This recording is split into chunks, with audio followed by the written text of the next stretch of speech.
Look at that. Y'all already got us up to 1,000 likes. I appreciate that. Thank you very much.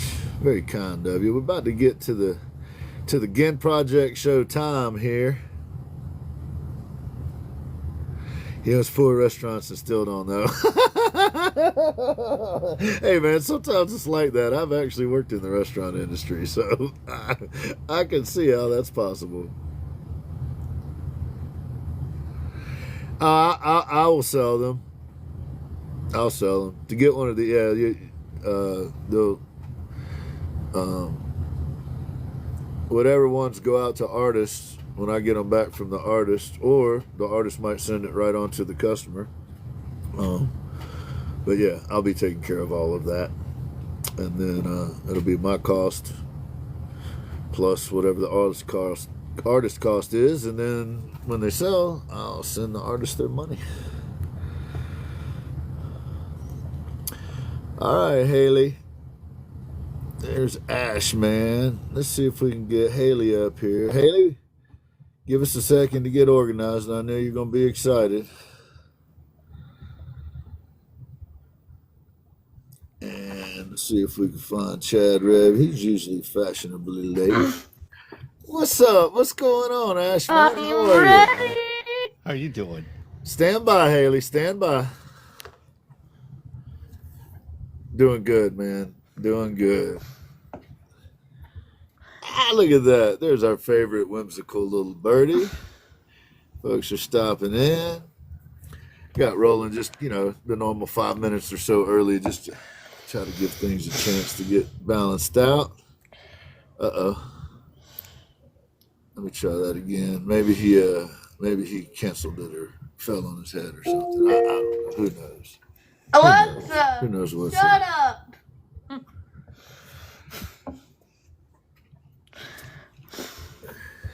There.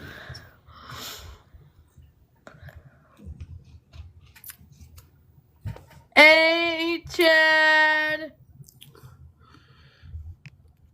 Is Chad, I'll bring Chad. Is Chad's, he might be in the top of a pine tree. Southwestern Missouri, trying to get his internets to work. Okay. Man, Last time, I'm with internet. I see.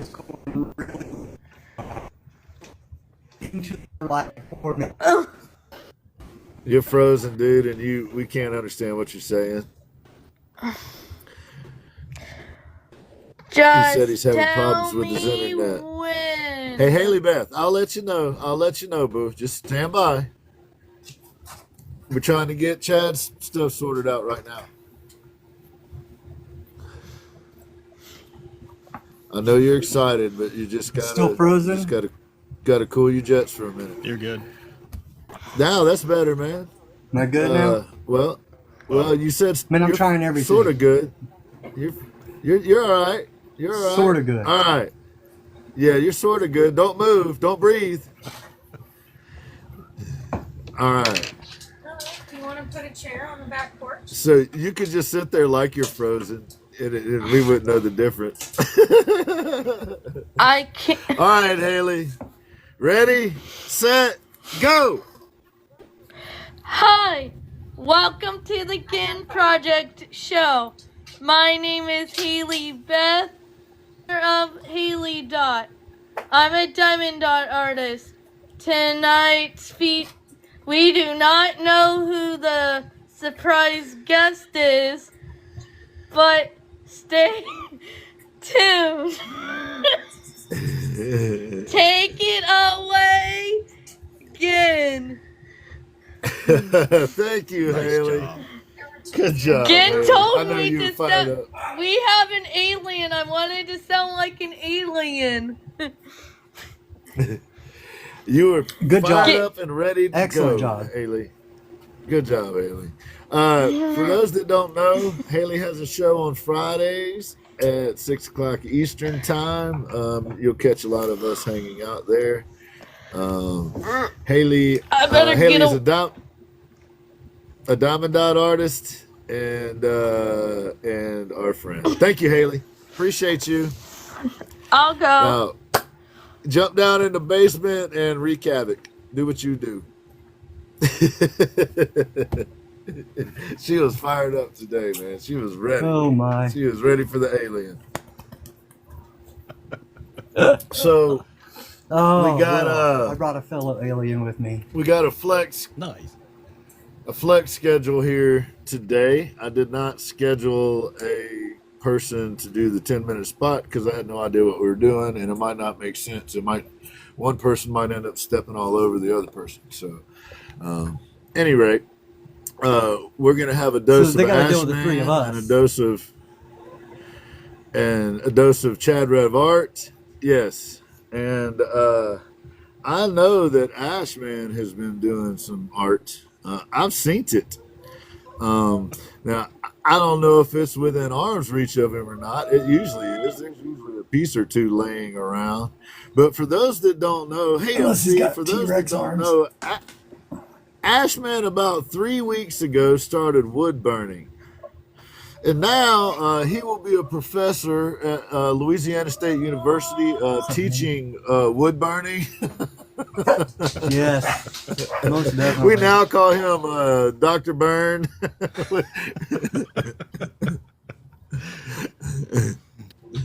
Hey, Dirty. I Hey, prefer Dirty, calling thanks for Mr. coming in. Burns. Mr. Burns. Severed, MC, hippie Have a guy, good good day. to see y'all. Laura Jane, how are you? Our favorite whimsical little birdie. Jeep is in here. Rooster's in here. Lost Paintbrush is in here. Appreciate y'all. Thank y'all for coming in. Manny's in here. Who else we got? Haley Beth, Tim McCoy was in here. Ray was in here. Ray got married on July 4th, y'all. Congratulations to Ray. Yo, That's pretty cool. Congrats. So, hey, MC.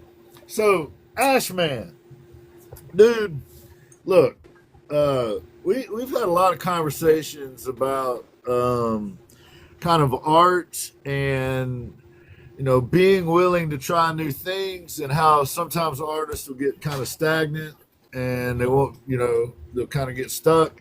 And one way that seems to be a way to get out of that sometimes is to try something new.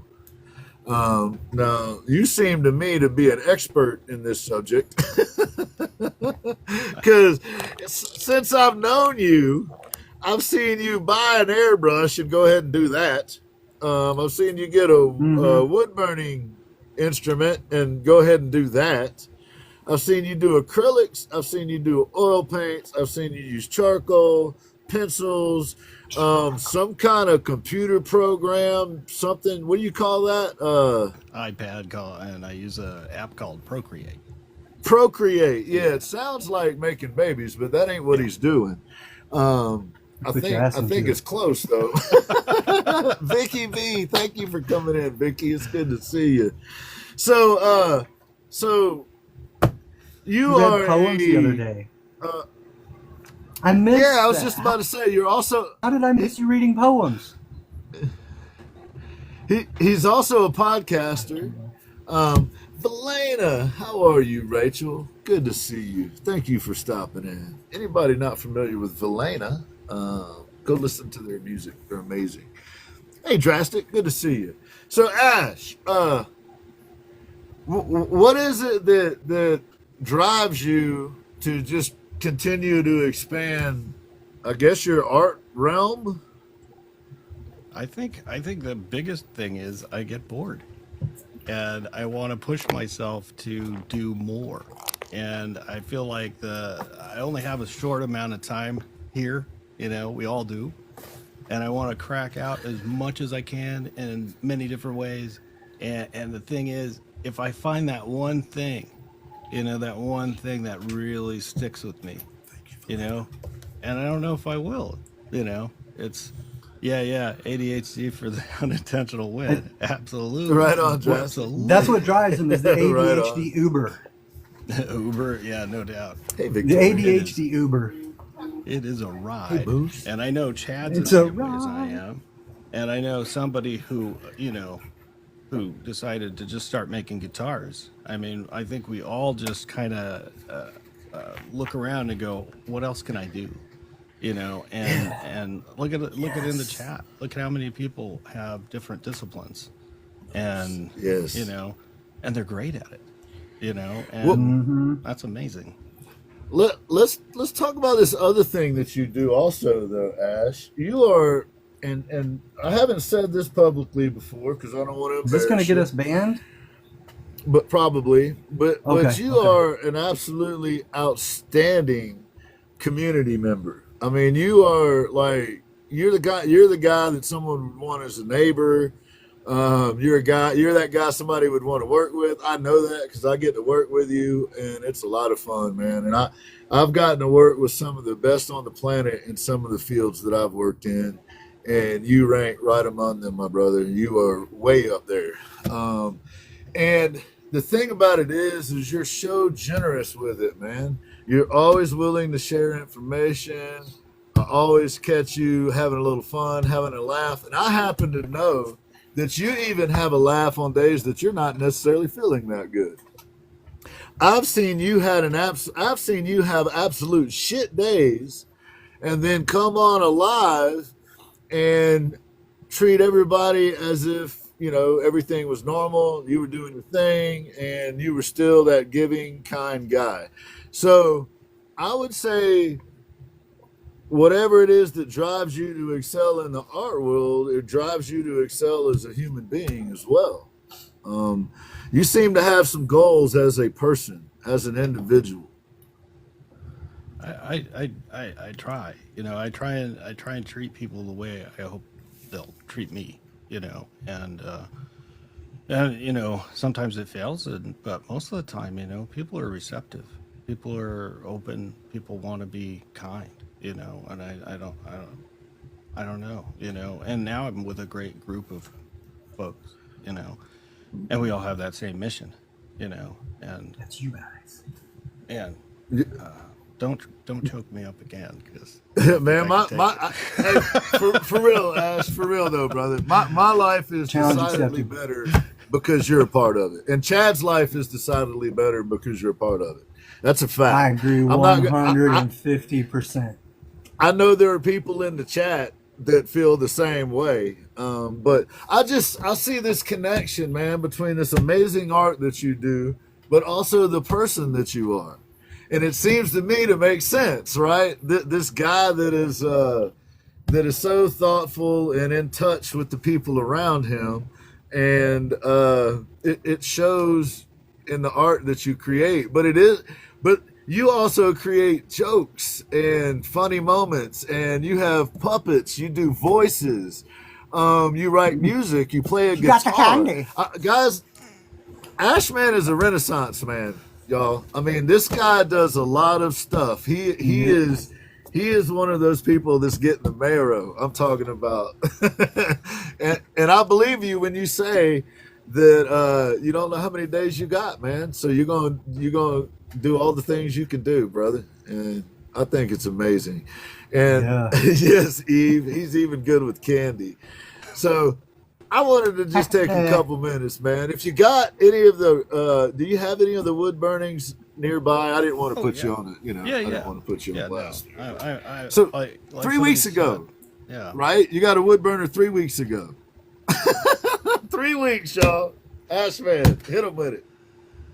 Well, the ADHD helps. So here's the first one I did. It's a Mickey Mouse that I did. It's on pine, and it had some it had some problems, because of the kind of resin and stuff that was still in the wood. So I wanted to try something a little better at like buttery. So I started doing basswood pieces. Pottery. Just a dragon. Look at the detail. No big deal. 3 weeks. So yeah, 3 weeks. And I really like it, and I think that's the thing. When you really like something, you go whole hog into it, and it's just a lot of fun. And I got to thank Severed and Eve for getting me into that. Wood burning. You should. That dude, man, that beard. Golly, man. Yo. You're I right, expect Betty a whole Jean, hog it is just simply burning badass. now. And I was about to say, you I better did a grab note yours. to Ash on that one Oh right yeah, there. yeah. Look at that. That's That- awesome. That was You my captured magic it. marker ode to Ash. You captured him, dude. It did a nice job. I Yes, love that Drastic. piece. That gnome is either for sale or about to be. Sorry, I just saw something and answered for you, Ash. But now That's okay, you have dude. to You're decide right. which gnome you're talking about. Drastic. That is amazing, dude. That one right there is just crazy. They're all really good, man. But And here's Eve and Chad. You see that? The beard. Come on out, Eve. It's okay. This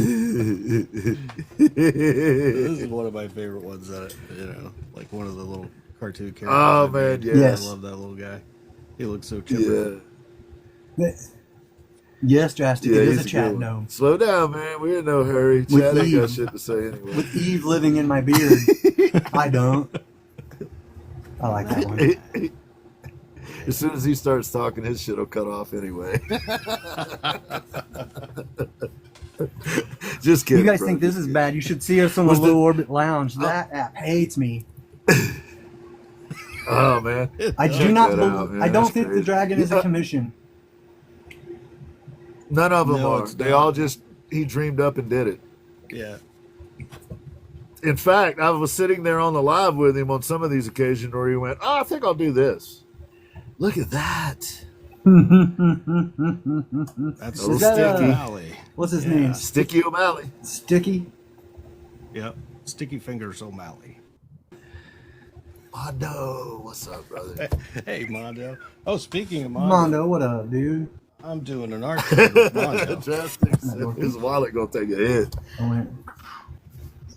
I'm trading thank you, Zach. Mondo for this, and he's giving me two amazing pieces.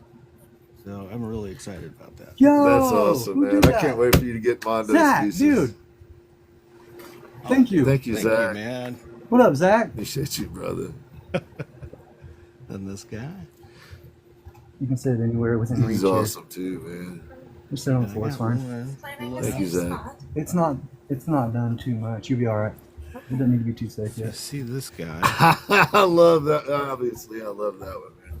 and if you look I love at that. the headstock, Yeah, look at that There's a little- headstock. Yo, the Ginn Project burned That's into awesome. the headstock. Thank you, MC. little TGP. But yeah, I love that's it. what I've man. been up to. And 3 weeks, y'all. Hey, you don't by chance have a Chad Squatch close by at hand, do you? Oh man, I don't know where the drawing is. It's like buried somewhere, but Dude, I have heard about this, because but there not was a seen it site. yet. Right on. I just wanted you to hold it over. You don't even have to show it to him. I just wanted you to say, "Yeah, I got a Chad Squatch." Yeah, I do. And then he don't get to see it, and he'll Oh, be here it freaking is. out down there. Again. Here it is. Oh, you're gonna show it to him, aren't you? Yeah. Look at the little hiney.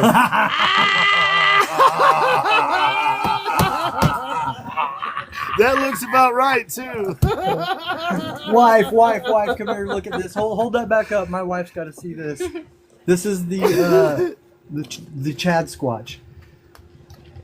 My drawing has more butt than you do. She says the drawing has That's more true. butt than I do. That's true. That is true. I figured he had to get something from all the hiking he's doing. Yeah, Oh yeah, that's true. It's from all the hiking. It's from all the hiking. Oh He man, I even should have does worn my fun- Sasquatch hat. There you go, man. He even does fun stuff, y'all. Ash, man. You got a podcast. God It's called dang. Genteel Thing Poverty. be thinging. Please check it out. He does it with his wife. It's absolutely incredible.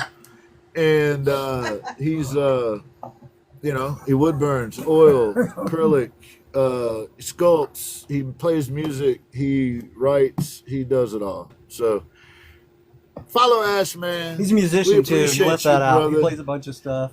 Yeah, there's guitars behind him because he plays them. Okay, well, we're not getting rid of them, Drastic. Ashman, would you please announce where and how to get those pieces? I will be posting those over the weekend on ashmansbasicartstore.com. So they're not quite up yet because I have to seal them and frame them, and then they'll be ready to go. That again is ashmansbasicartstore.com. So ashmansbasicartstore.com. You were close, Lost. Hey, Lost. So, Ash, okay, thank Haley. you, brother. Appreciate you sharing with us, dude. ashmansbasicartshow.com. On Wednesday nights, Ashman has Ashman's Basic Art Show. And tell them what time that comes on, Ash. 4 o'clock Pacific, 7 o'clock Eastern. 7 o'clock 6 Pacific, o'clock Central for 4 those o'clock who don't Eastern. know math. Yes. Thanks, Ash. Did I miss anything, buddy? Oh, no. I think you knew more than I did. Isn't it creepy All how right. he knows more about a person than they know sometimes? It's great. I love it. That's why he's so good at this. Let's now let's put Mr. Crinkly Shots over here in the maybe he can find a plastic bottle to crush while we're talking. Maybe. Hey, Zach. Hey, Zach. Look at that. Who's cool now, Zach? How about that? Look at that. Oh my gosh. Yo. So Man, this I guy just got back from the some big time in screen. the lake, dude. In the big screen. Go Yeah? ahead. Go ahead. I'm just talking anyway. The guy in the big screen is Mr. Chad Rev Art, and he is a carver and a painter, and he's about to be what do you call the people that make the, I guess, a sculptor, but what is the a crucible operator? I don't know. A metal worker?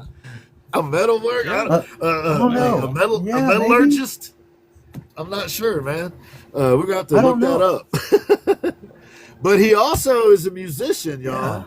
And if you're curious about that, go look up a band called Frail, and you'll find what you need to find. A bronze caster, yeah, that could be it. Salty Vault Yeah. coming in. That Hey, could Salty that could Vault, work. what's up? A bronze caster.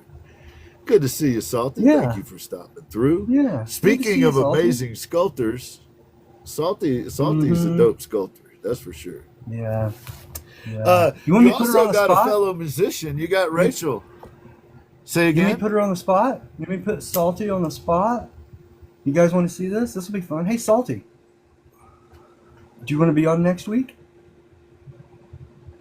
How's that for being on the spot? Now everybody just wait in silence. We're waiting, Salty. It's Rachel was okay. looking for your music. Not everybody. Rachel was looking. You didn't find it? Rachel was look. Look up Frail, Joplin, Missouri.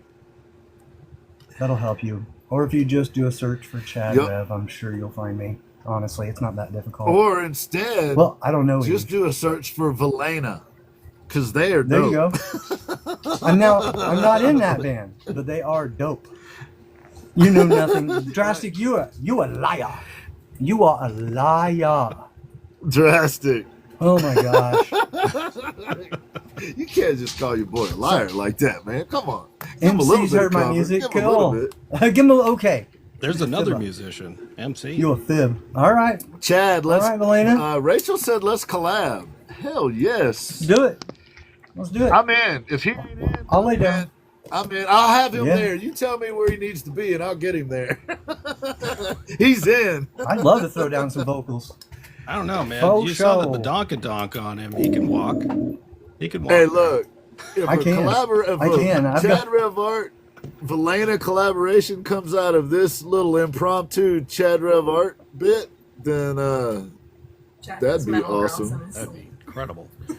My wife informed you guys, I don't know if you could hear her, but she said Chad does metal growls in his sleep.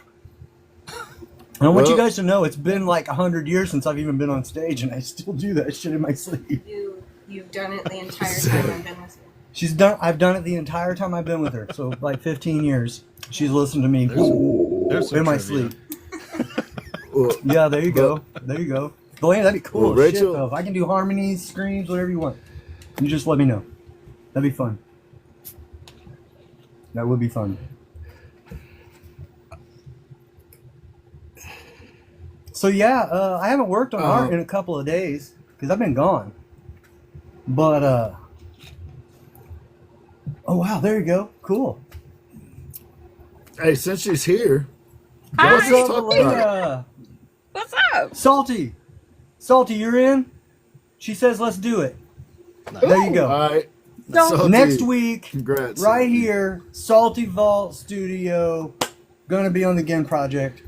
Salty, we'll DM back and forth after this. We'll get you all set up. Yes. What that mean? We were actually talking about you already. Is you got to give me your number, and on 4:00 in the afternoon Eastern time on Monday, I will call you so we can talk about your show and get it all set up. Chad will get you the deets. Rachel, good to see you. Up? How are you? Well, we you know we don't ever bring people up, I'm just. but you've been I on the don't show know this, before. but I'm kind of a big deal. Yeah, you're kind of a big Kind deal. of a big deal, Like, y'all. Yeah. Rachel does what she wants around here. Like whatever she wants, we just try not to piss her off. That's our goal. She does this thing called what she wants. Yes. Yes, I do, actually. So you said you needed musicians. We got a few minutes before we or singers or something. You said you needed something for your new album. We've got a few I play minutes, and whatever. as you know, we repost these on YouTube in their entirety, so anybody that watches this will see it. So tell us what you got going on, sister. All right, so you know me, I'm kind of like that lyric nerd / like tying storylines together person. And this project, because it's been super like I've been going through like mad struggles with my PTSD this past year, and it's been insane. And so now that I'm a little bit further along this journey, I'm like, okay, I feel like I'm finally becoming human. And then I was like, becoming human. That's the name of the project. So the very first song on it is the voice of like these mental disorders that a lot of us have, and we battle with these demons like that are up in here, you know. And what I want though is for everyone to be able to tell their story along with, so it's not just my voice, but it's a joint effort of talking about like for me, when I was dissociating, and that's a big go-to for me, I don't feel like I'm human.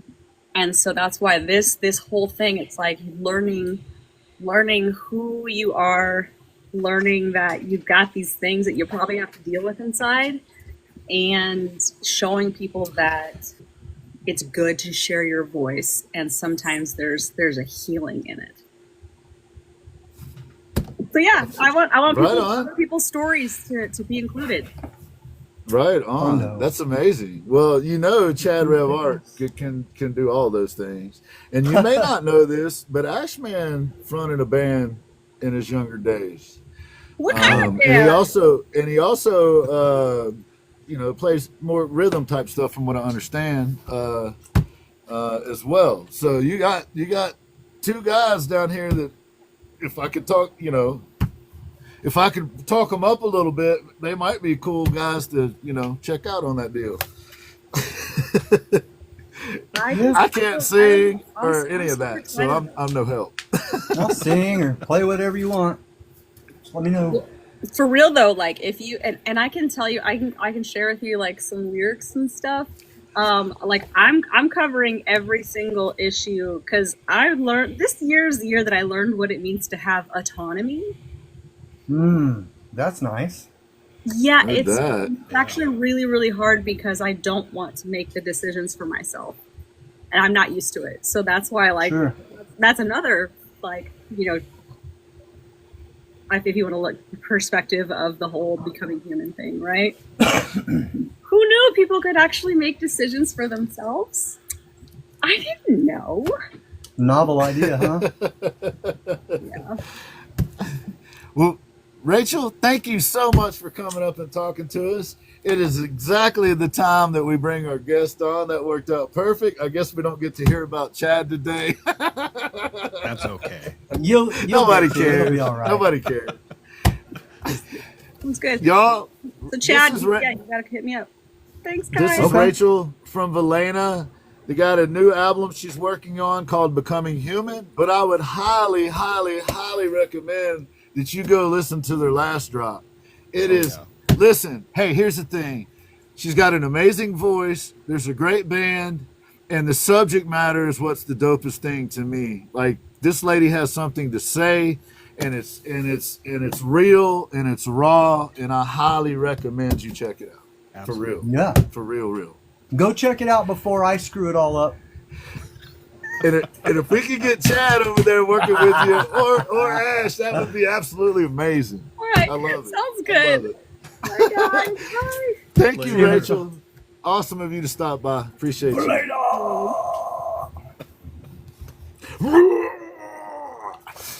Yeah. Multi-talented Ginn. You hear that, guys? Chad's been There teaching you me. go, dude. I have. Yeah. At nighttime. Look, I give he's him becoming a an lesson. artist. He's becoming a singer. I mean, what can't the guy do now? God So- dang. So, Mr. Rev Art, Yeah. I have no idea what we're supposed to do at this point. So, there's nobody that I know of that's waiting on me. So, we can talk about you for a little bit. Well, this is the point where I tell you that I'm the surprise guest. Hey, this works out perfect, man. Totally I'm kidding, still I'm on my totally mark. kidding. Everybody was like, "Oh my God, he's My taught My himself timing on was being on, an there, ass." bro. And I was got us racing there. to get here, man. I can't believe 9:30. Oh, 9:30 on goodness. point. All right. Guys, listen. I'm going to bring up a special guest, and this is one of my favorite people in the world, and this is a person that a lot of people look up to, not only for art, but for art business, for art everything. This person has been on the show before, but I am going to bring someone back. Ladies and gentlemen, I would like to introduce Kyra, my good friend yes. Kyra Wilson. Yes. Yes. Kyra, yeah. I knew she was a damn alien. I knew it. I knew it. I hope you don't mind that we outed you as an alien, because nobody No, I'm knew who okay it was with going to be. Okay. So yeah, Well, I really wanted to bring Kyra back because she's one of my favorite people ever. That's, first off, I'm selfish for that. But there are so many people in this community that Kyra helps, and she helps them find their own way with their own work already. And she is one of the most experienced among us when it comes to the business side and the gallery side and all of it. Just simply all of it. And I know that everybody always has a lot of questions every time that we're on a live and Kyra's in the chat. People like to ask her questions. So I thought it would behoove us to bring Ms. Wilson back to the Ginn Project Show. And I'm sure that Ginn is extremely upset that I did that. oh man, damn it! I can't believe you did that to me, Yeah. Dude. Yeah. dude. So Look, before you I know turn that- it over, Kyra, go ahead, Ginn. Sorry. You know that? I was just gonna say, there's not there is not a person out there that I respect more than Kyra. Flat out. That's why she's back. Don't make me blush. Oh. Yeah. I was gonna show something off, just in general, but we got sidetracked awesomely with Valena. But I'm gonna show it off now because I want to show it to Kyra as well. I got a package in the mail today, Kyra. Okay. Oh, give me a second. I got some cool stuff, guys. Are we about to get banned? Hey, Jason. Nope, not today. Oh, where do we start? Hey, can you hand me that jar, dear? Sorry, it made it out of my I package here. moved it so I can keep your sculpture There we safe go. in the peanuts. First, I got some clear glaze. Awesome. Gloss clear glaze. And if you guys don't know what that is for, Kyra, if I need to explain it to you, I will. But you know. No. Oh! Look at that! I got some clay. This is the one with the grog in it. Awesome. Yeah. And I also, that is called a B mix for all of you guys with grog. Grog, and I'm speaking out of my, because I'm just reading and just now learning, but grog helps add grit, add tooth, and adds like upright strength. Am I correct there, Kyra, by saying that? Yeah, it's the grit that kind of gives it structure and stuff. So, Speaking of grit, this has none because this is porcelain. Everything I hear about this is that it's crazy hard to do. So, you know, challenge accepted. We'll see if I can pull it off. But that's the package I have. So again, if you would like to bring Kyra up, then we can just take off with the rest of the Ginn Project Show. Speaking of Renaissance, speaking of Renaissance men, I would just like to say really quickly, Kyra, thank you for being here. This is amazing. Chad, folks, is as I was saying earlier, is a multi-talented. He's another dude that's kind of one of those Renaissance man type people. But he also, you know, when I was in Colorado, I walked around the corner of a building, and Chad was standing with this little kid, and the kid had a little notebook, and later I went on to find out that the kid was Nick was his name, and he was on the autism spectrum, or is on the autism spectrum, and he was excitedly explaining to Chad that each of his drawings was an emotion, which is decidedly remarkable because he's not a kid that talks a lot, and he's talking to a stranger, but he was excited about art. And Chad gave him his attention. And to that little kid, here's this giant of an artist standing there on the street, talking to him, hanging out. And I know Chad's followed up. I know that young man ended up with some art supplies that he did not have before that event, and I think some more have shown up since. But I wanted to bring that up because that's the character that the man has. We goof off a lot, we pick on each other a lot, we talk a lot of smack. But the reality is that's the character of the man. He is always generous with his time, always kind to those around him unless they give him a reason not to be, which I wholeheartedly support. And furthermore, his daughter absolutely adores him, and that speaks volumes. So anyway, buddy, I appreciate you, man. I'm glad you got to go hang out for a couple of days with your daughter and your pop, and we'll talk about your art lake time sometime. Oh yeah. But there's a whimsical one more little quick birdie thing, here and this that's is off, way cooler than you. This is off subject, but I do want to throw this in real quick because this is part of our community.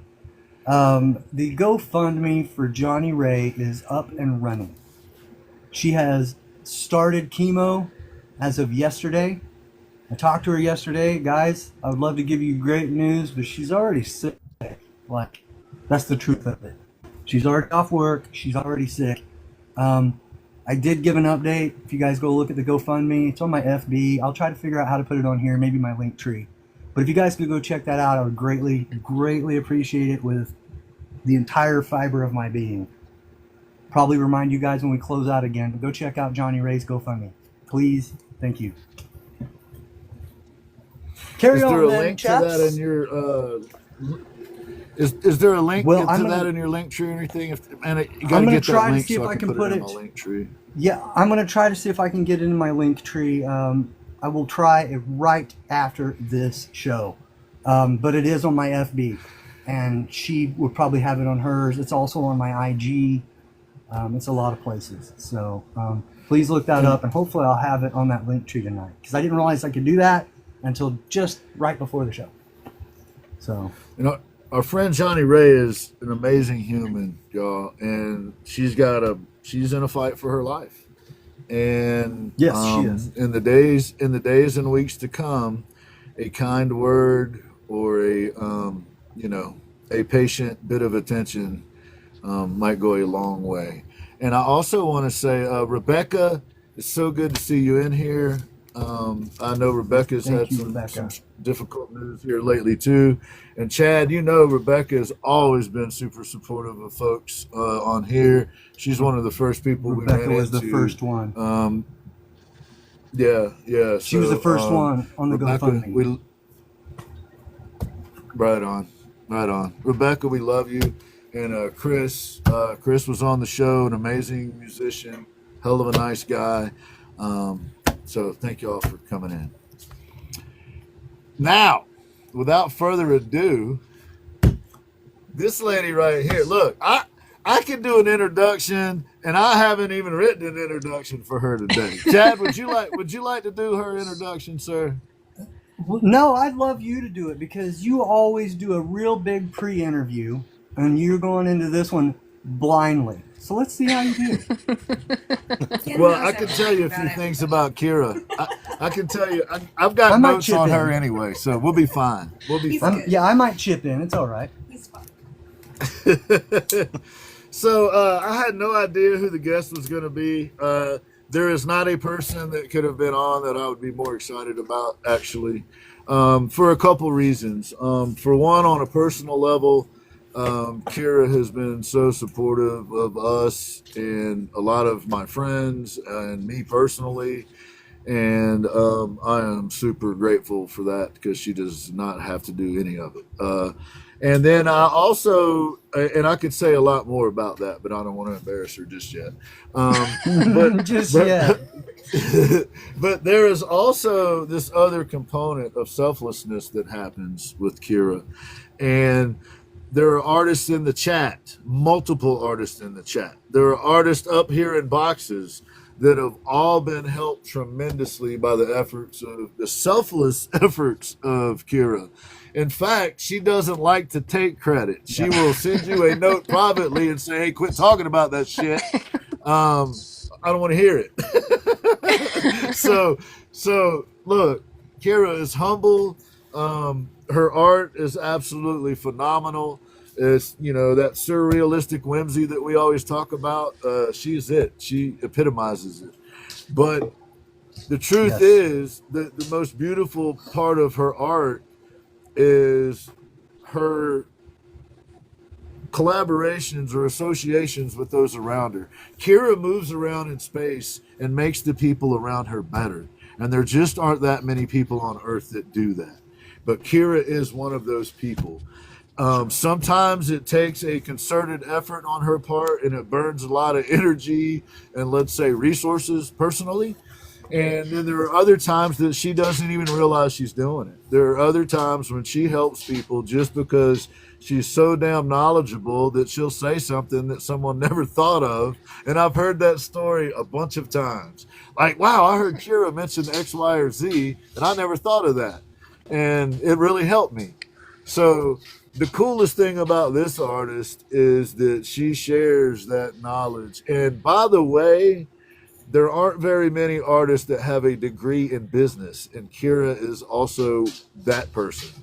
So when she gives advice, she doesn't give it from a place of just wanting to tell people stuff. She knows what she's talking about. And I've witnessed multiple artists react to her advice and get results. So thank you, Kyra. That's what I got for the introduction. That was plenty. That's a lot. That was plenty. That was plenty. She's like, oh my gosh. What are you mumbling down there? Pay your damn internet bill, Chad. He's frozen again. Of course, I have to have storms. I'm like, you're breaking That's up, better. buddy. go ahead again. Oh no, he's talking again. If I break it up, just go ahead. term. Just give me 1 second. So, Chad, I have no idea what you and Kyra had Yeah. planned at this point. Sorry, you I'm made me so assuming we're embarrassed gonna I turned drop on the some air knowledge. conditioner. Come on. Oh my gosh. Well, I thought it would be very cool if maybe you could talk about some of the things you have coming up.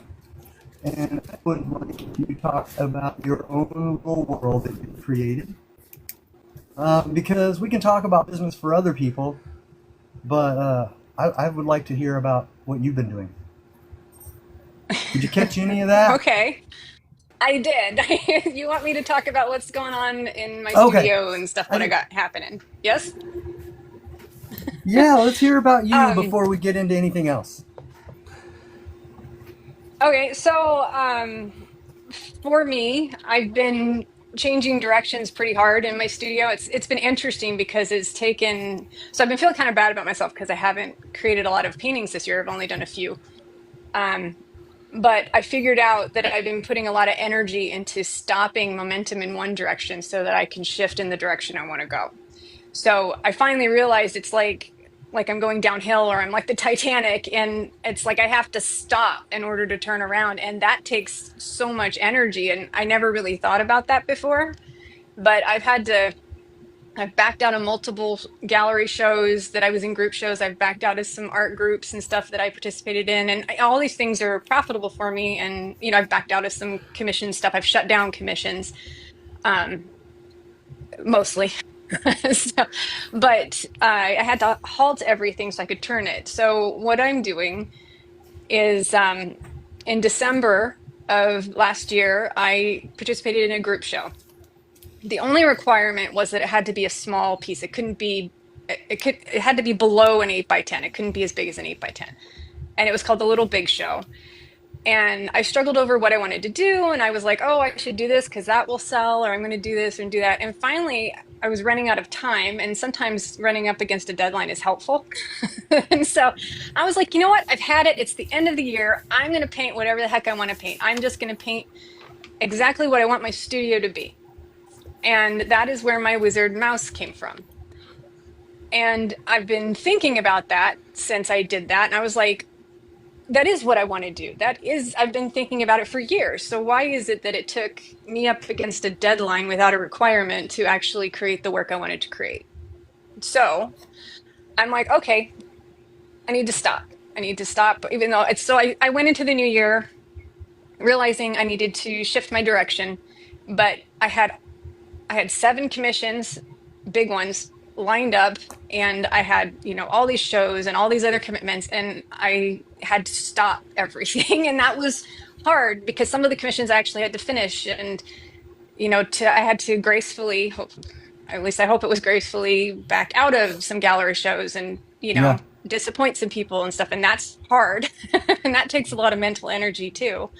And so Yeah. halting the momentum, I feel like right now I'm in the space where the boat is finally starting to turn around. And so I'm going to start picking up speed and going in the other direction. And so I'm going to create an entire world. It's not a series of paintings.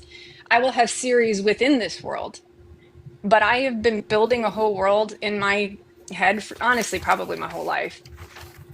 And so that's what I'm going to do.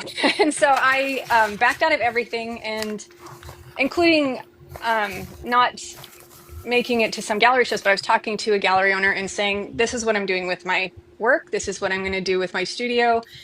This is direction I'm heading. And she's like, do you want a solo show?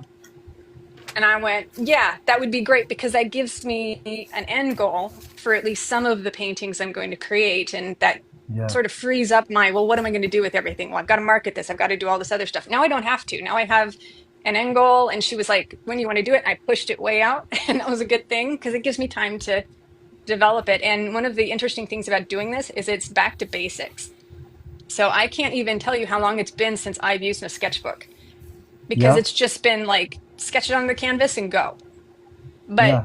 this is world building. And so this is a Uh-huh. little different. And so I'm building my characters, I'm building my map. I have different lands. I have all this different stuff, That's so awesome. And eventually there will be an art book, because people were talking in my life when I was kind of talking about it, and they were like, "You're going to put out an art book of your art." And I said, not yet, because I don't have something that's cohesive for, those coffee table books you see that's full of art and stuff that some people like to have. But I will with this. So, it can yield a lot of different things like oracle decks and things like that too, but we'll get there. Right now I'm sketchbook. Is your solo show, is it going to be just this new world that you created, or are you going to do outside pieces?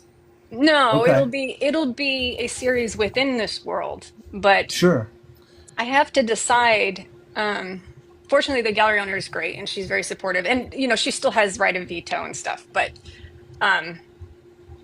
it's don't. There's a lion Amber. behind you about to.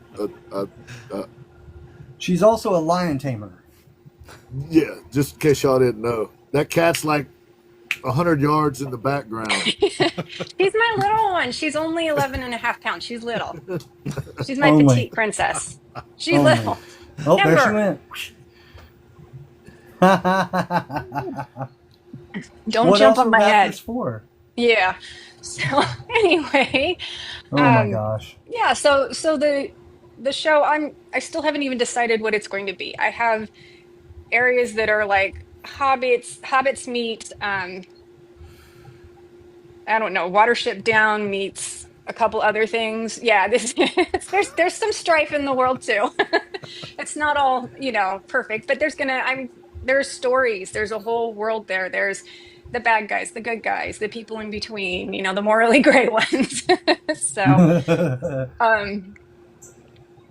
and I'm working on developing that. So that's where my big studio shift is. And I do have some commissions that I'm still working on and finishing and stuff. And I've backed out of the ones that I needed to, and I will finish the ones that I have. And then I'm not taking any more.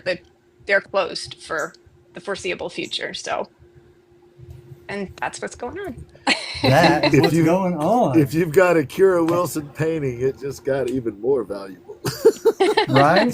Well, just got even more valuable, y'all. I don't know if you realize what just happened, but that's what just happened. I would like you to know, even though that solo show is over a year away, I'm already stressing out and shopping for a new suit to wear. So. Me too. No man. big deal. If we're gonna go to jail. If she's gonna send us to jail, we might as well look nice. And that show is at the New Haven Gallery in New York on September 25th, 2026. She is such a badass. They book her like 10 years in advance. They let me book. They let me. She's very nice. She's been very supportive and everything, and so she let me book further out, which is really good. Yeah, I needed the extra time. They let you do whatever you wanted to do. I'm sure. No, they work with some you, amazing artists. I'm lucky to work with them. I know you're teasing, but I'm teasing. Oh my! So, I'm excited. I love the round ones that you just did. The round convex canvases. Yeah, those I still have. I haven't varnished them yet. The humidity's been too high. But I see that both of them have been picked up already that you've done? Oh yeah, they were both gone. The first one was gone probably only a few minutes after I posted, and then the second one went a few hours after that. So a few hours. Jeez, you're slacking. Yeah, I know. You want to show them? I can grab them. I'll do it. Sure. Grab them. Excuse me. Took her a few hours to sell her pieces, y'all. Few minutes, I don't know what she was doing for those few hours. Jeez. I was sleeping. She woke up with pieces sold. Let's right side up. There we go. So there's so cool. The dragon. And it'll really pop once I get the varnish on it. Sure. So, but it's a little dry right now. That's very cool. But there's that one. So cool. Those clouds are just. And then that one. That one blows my mind. Yeah, guys, go watch the content of those because the light, she's obviously set up for an interview rather than showing off stuff. Yeah, I don't usually do this. Looks like you could reach into it and feel like really reach into it, like no joke. Yes, it's like you can fly through it, man. It's crazy. Yeah. I'm gonna put them back because that one's in the rafters. So. Yeah. Let's keep those safe. away, somewhere safe.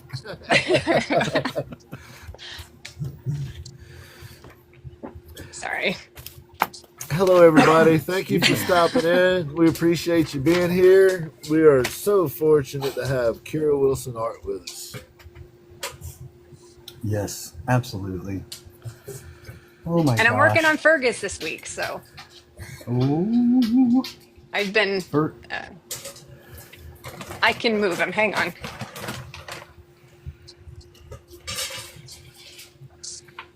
Thank you, Victoria. This is Thank you, Fergus. That is so amazing. So I'm working on him this week. I'm hoping to have him finished by next week. So he's got a ways to go. Too cool. But that's it. That's all I'm doing. Amazing. That's all. Just That's all. Amazingness. Wait, where's it at? Here we go. Or just in case.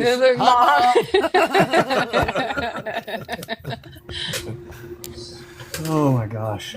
Too funny. Oh, so, again, I don't know if you have any questions, but I have a couple of things we could talk about. Do your thing, man. I know a couple of them, but I'm going to ask you, when you see somebody that's like on the precipice of having some stuff just really on,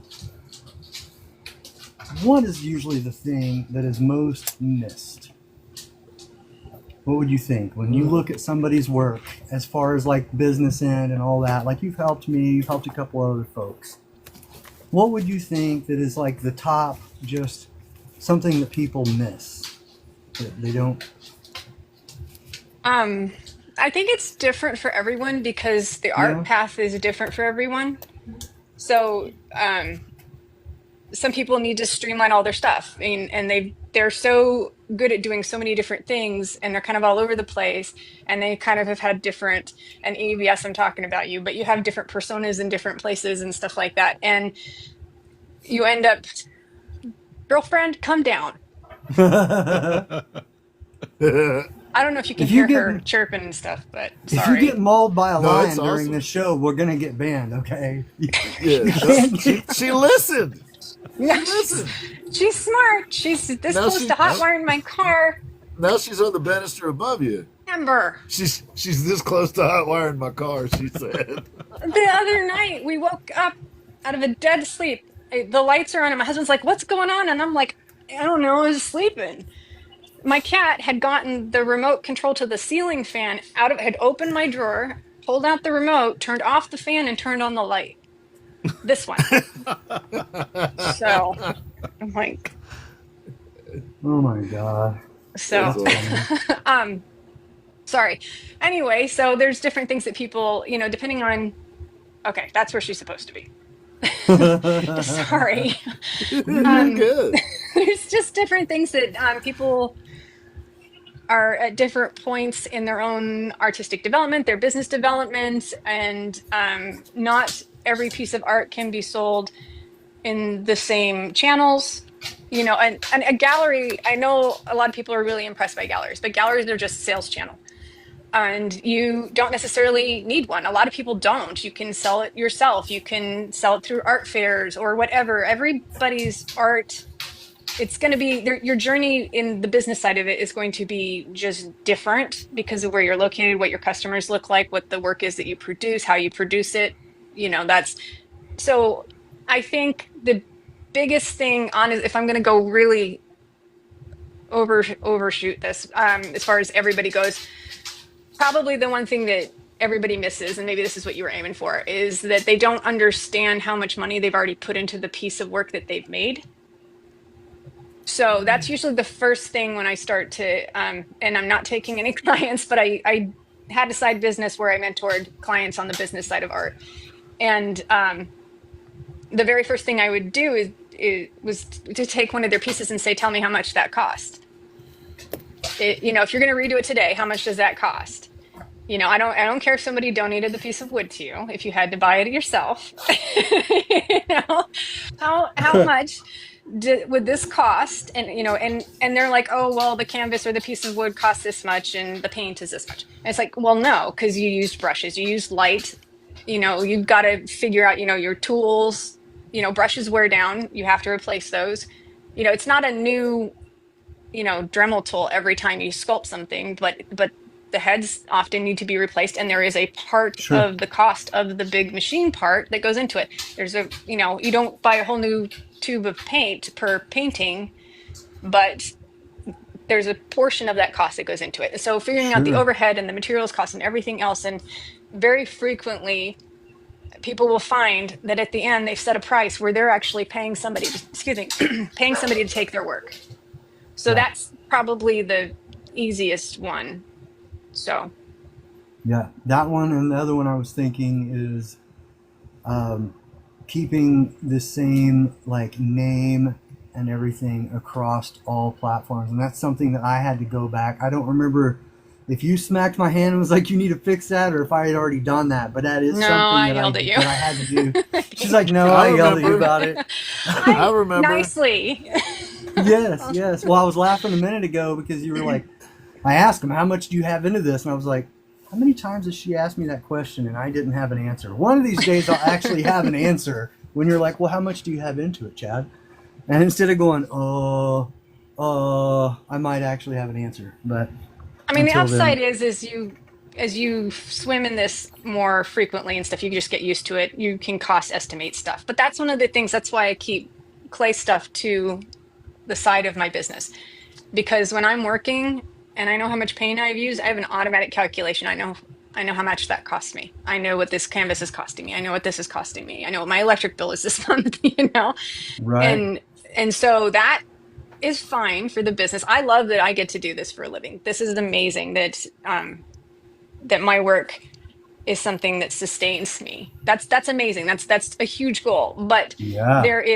but it's a business, and that means taxes. That means learning what depreciation means of your equipment. That means there are deductions you can take on your tax form, by the way, for your house, for your studio. So there's all this business side that you have to know, marketing, contacts. You have to be on camera when you don't like to do that. So, there's Sorry. it's there's a side of it, that's all, honestly, it's like 50-50. Sometimes it's 90-10, and it swaps which side that is. But that's why I keep pottery as I'm never going to sell anything from pottery, because and it doesn't matter if it's amazing and I'm doing Ming vases. I don't care. I need to have a place where I create or sculpt or whatever.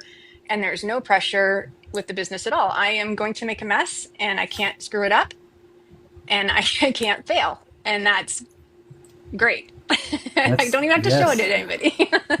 That's therapy right there. That's your own for sure. Yeah. Like, that is. Yeah, guys, she sculpts too. Yeah. The only thing I don't do is wood burn, and that's because I haven't figured out time yet. So. Yeah, you have one. You have You one. do. I do. It's right there. I'm waiting. That's Can't right there. wait to see what you come up with. So, have you gotten the wood burner out since It's right watching all behind these me. folks? No, it's not since the night that Ginn was talking about the person that you're going to have on not being important. That's the last time I had this out.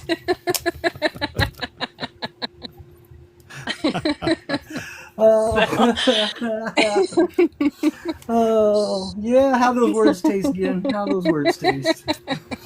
I'm not sure what we're talking about. Ezra, dude, I got your message while I was at the lake, and I couldn't send you one back, bro. I love you to pieces, homie. I really do. Yes, thank you, Ezra. Thank you for everything. So, Oh my gosh. Kyra certainly knows a hell of a lot more than I will ever know. That's for sure. Let me ask you this, Kyra. I have basically the way I do it. The way I do it in my shop is time and materials, right? Essentially, that's the basic calculation. There's other stuff involved. I have solar panels that account for a lot of the energy during the daytime, which is why a lot of that stuff power tools happen during the day, for example. That's part of the calculation. And then, of course, like you were talking about, all of the different, you know, Dremel tool heads or paintbrushes or whatever are calculated in there. But the hourly stuff, I think, is what, when I have conversations with people about their art, there's this fight about how much time is in it. And I'm on the side of that argument that you should track your time to some extent. You should know how much time you have in it to the pieces you're doing. Now, what you decide to charge with that is your business. But like for a woodworking shop, for example, there are like averages per hour that you charge, and those change depending on the technical aspect of the work. So, you know, you have an average billable hour, say, for a woodworking shop, and then you have that broken into, okay, if you're doing joinery, that's going to be on the higher end. If you're just, you know, shooting stuff together with a nail gun, that's going to be on the lower end. And that's how you have margin for change with your clients is, hey, if you need to shave a little off the price, then okay, well, instead of doing it with joinery, we're going to need to use fasteners, right? So I'm assuming that in art, in your art, what you do, some of that has to be considered, because you can't just spend 3 weeks on a painting and not consider how long you spent on that painting if you're selling it to make a living. Not really. And let me explain why, because it sounds really unfair, because it's like if something took you 3 months to paint, you feel like you should be compensated for that. And so yes and no. Because if you are on the creative side rather than the production side, so there's something that's a little bit different. If you were painting the same flower over and over again on the same size thing with the same materials, it's a production at that point. And so then, yes, hourly absolutely figures into it. You can say, hey, it takes me 5 minutes to do this. You want to order 100 of these. This is what I'm going to factor in my time so I get paid. And absolutely, an hourly wage figures into that. And if you're a production artist, absolutely, you should actually be, you know, have a rate for your time on that. For people who are sculpting one of a kind, you're doing one of a kind pieces. Here's the thing. If you do something that's one of a kind, it is a Rubik's Cube for you every time that you've never solved before. Always.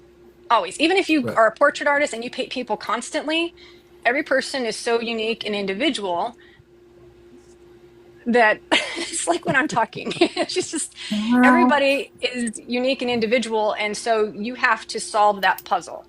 And some puzzles are easier and your brain's in the right place and you're just going to be able to solve it. And, you know, you have a day where you can paint a masterpiece in a day. And then there's ones where the easiest thing takes you 3 months. And you can't punish the client for something that is unpredictable. And I'm going to have to put my cat out in a second. So, It's all right. It's fine. It's fine. Hang on. Yeah. Well, so like Sorry. for me in that scenario, for example, commissions were like you're talking about.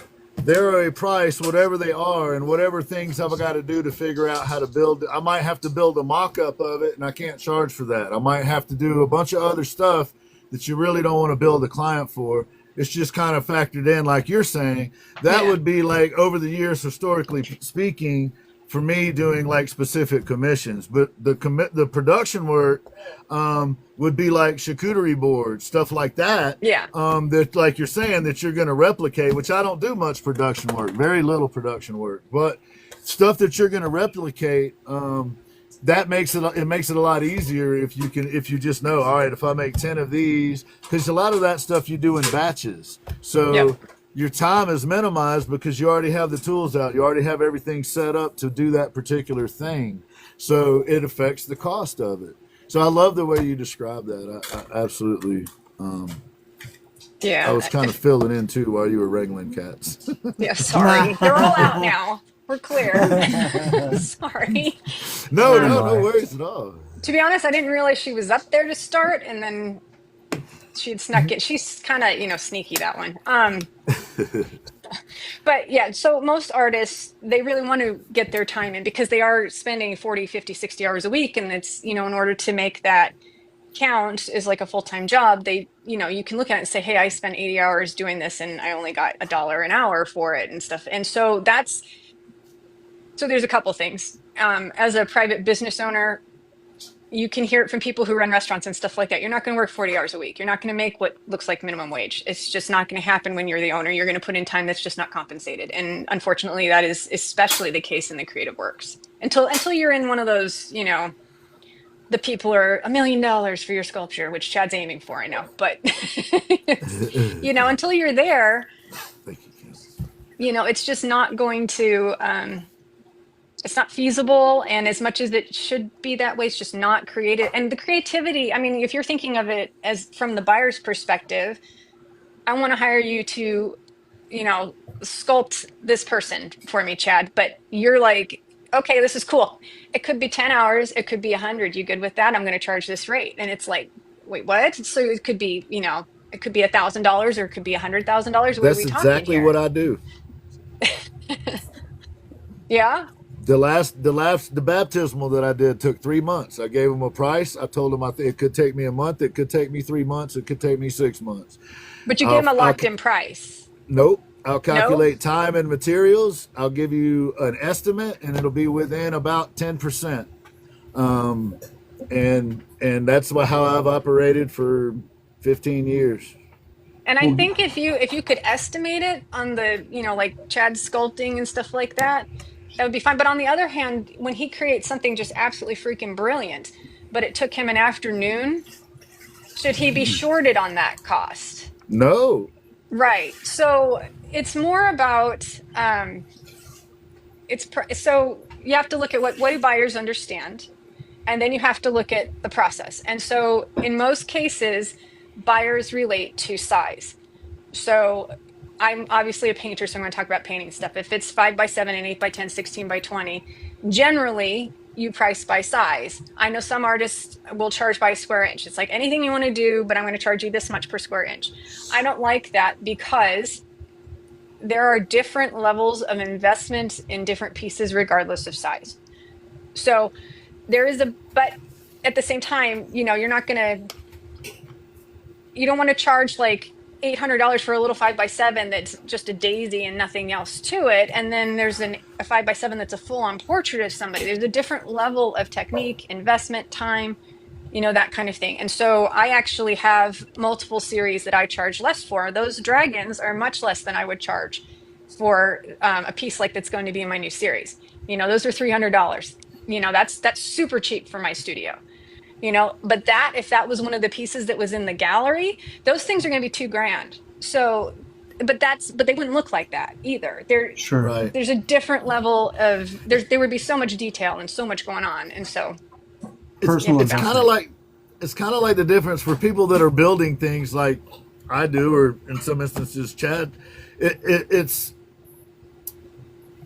that's like a perfect example, because like the creative, you mentioned, when I'm trying to revisit the statement of if he did it in a day and it's brilliant, right? Mm-hmm. So you have to leave room for that. You have to leave room for the brilliant, or for whatever we term that. But that's another thing that seems to help people, and maybe correct this, you hit on it, is to have things in different price ranges. I know I've worked really hard. To do that, because, when I was doing dining room tables, those are several $1,000s, and you could only do a couple a year, right? I mean, it's labor intensive. And then you do other small things. So you kind of fill in the gaps. And it seems like even if you're painting, or even if you're a wood burner or something like that, having small, quicker kind of one-off things, or maybe even production stuff, like you have a good concept of something that people like that you do, maybe a frog or whatever it is, and you redo that over and over, then that's the lower price range of stuff.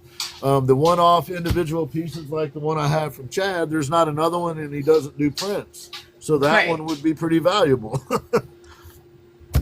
Yeah, it's just, you're going to put together your business depending on what you do differently too. For example, I don't know if Haley's still in here, but Haley will do stickers and keychains and stuff for her business. So her Yeah. originals are priced at one thing, her prints are one thing, and then she does these stickers and stuff, and that's really affordable. I don't do that in my business, but I have magnets and prints. I have those. And then towards Halloween, Christmas, I will do original paintings on ornaments, and I sell those for mine. They tend to be around $100, but they're an original painting that's on a piece of wood and stuff like that. And so I do some accessible stuff. The magnets are $8. I think that's the lowest price thing I have is the magnets. And I originally started, I'm grabbing one. I'm trying to grab one. I have an old one, but I originally started doing them because I had friends who wanted, it was just cool. And then I had friends who were like, this was a way to have a little mini art gallery. I threw on the floor. That wasn't a huge investment, and they were able to put it all over their fridge or wherever and then change it anytime they wanted to. And so it was just, for people who were in apartments and couldn't hang up tons of stuff too, it was that kind of thing. And that worked really well for me. And I tried magnets and stickers, and they didn't work for my clientele. People were like, not really buying it, so. Do you risk, like, I imagine you have to be careful with that, right? Because you risk, like, there's this balancing act. If you're able to sell, like, I have a friend here, Ed Kelly, the guy that got me into building guitars. His wife has been painting landscapes here locally for decades. And just here in the last several years, she's kind of taken off. And one of her paintings might be $25,000, but it also might be huge. Mm-hmm. You know what I mean? Or you might get one that's a few $1,000s, but she spent decades perfecting her craft, and there was a whole lot of decades in there where she wasn't making that kind of money. She was figuring things out and trying things, and some things worked and some things didn't. So I think you got to be okay with some dead ends too, right? Oh yeah. I'm gonna have that's stuff the that cost of doing sell. business. Yeah, I have stuff that's never gonna sell. I have an old I have an old painting. I don't think I have. Do I have an example of it? So I originally started out, when I started showing and selling, it was abstract art, which I know seems really weird from Magic Mice, but I started showing in galleries with abstract art, and I had this. So there was a day that the gallery owner's like, hey, I've got this great idea. I've got these 2 big glass windows. I'm going to stick an artist in each one, and you guys are going to paint live. So like a zoo animal. I'm in one and my friend's in the other.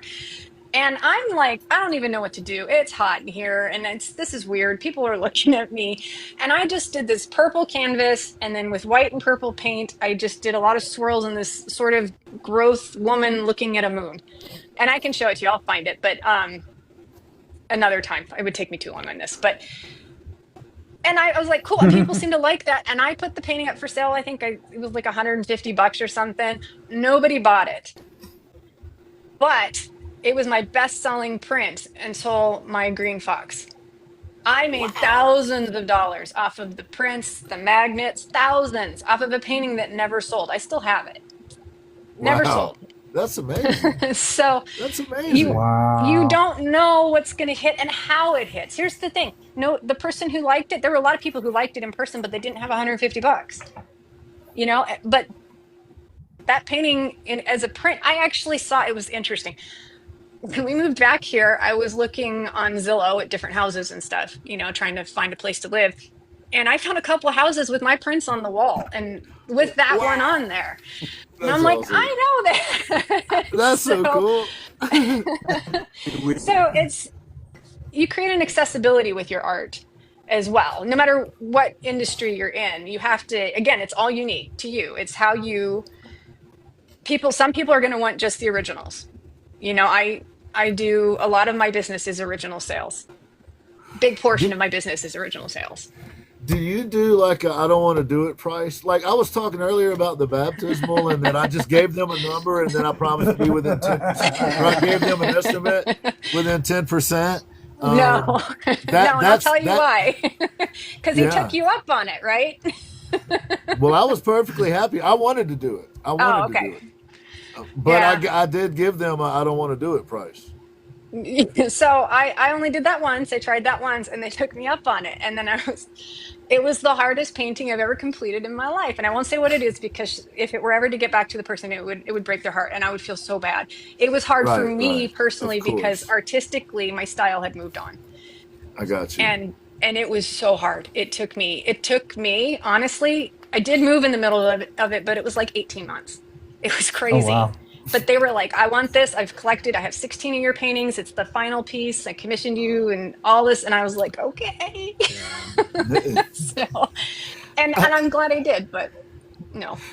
I think the reason that works in antique restoration is it's high risk. Like it's a one-off thing, and if you mess Yeah. it up, you bought it. Yeah, I'd be So terrified. I give them a number that considers that, Yeah. right? It's I mean, it has to be like carving a factored in. 52-year-old piece of wood that you can't get anymore. Yeah, you only get one shot, and that's it.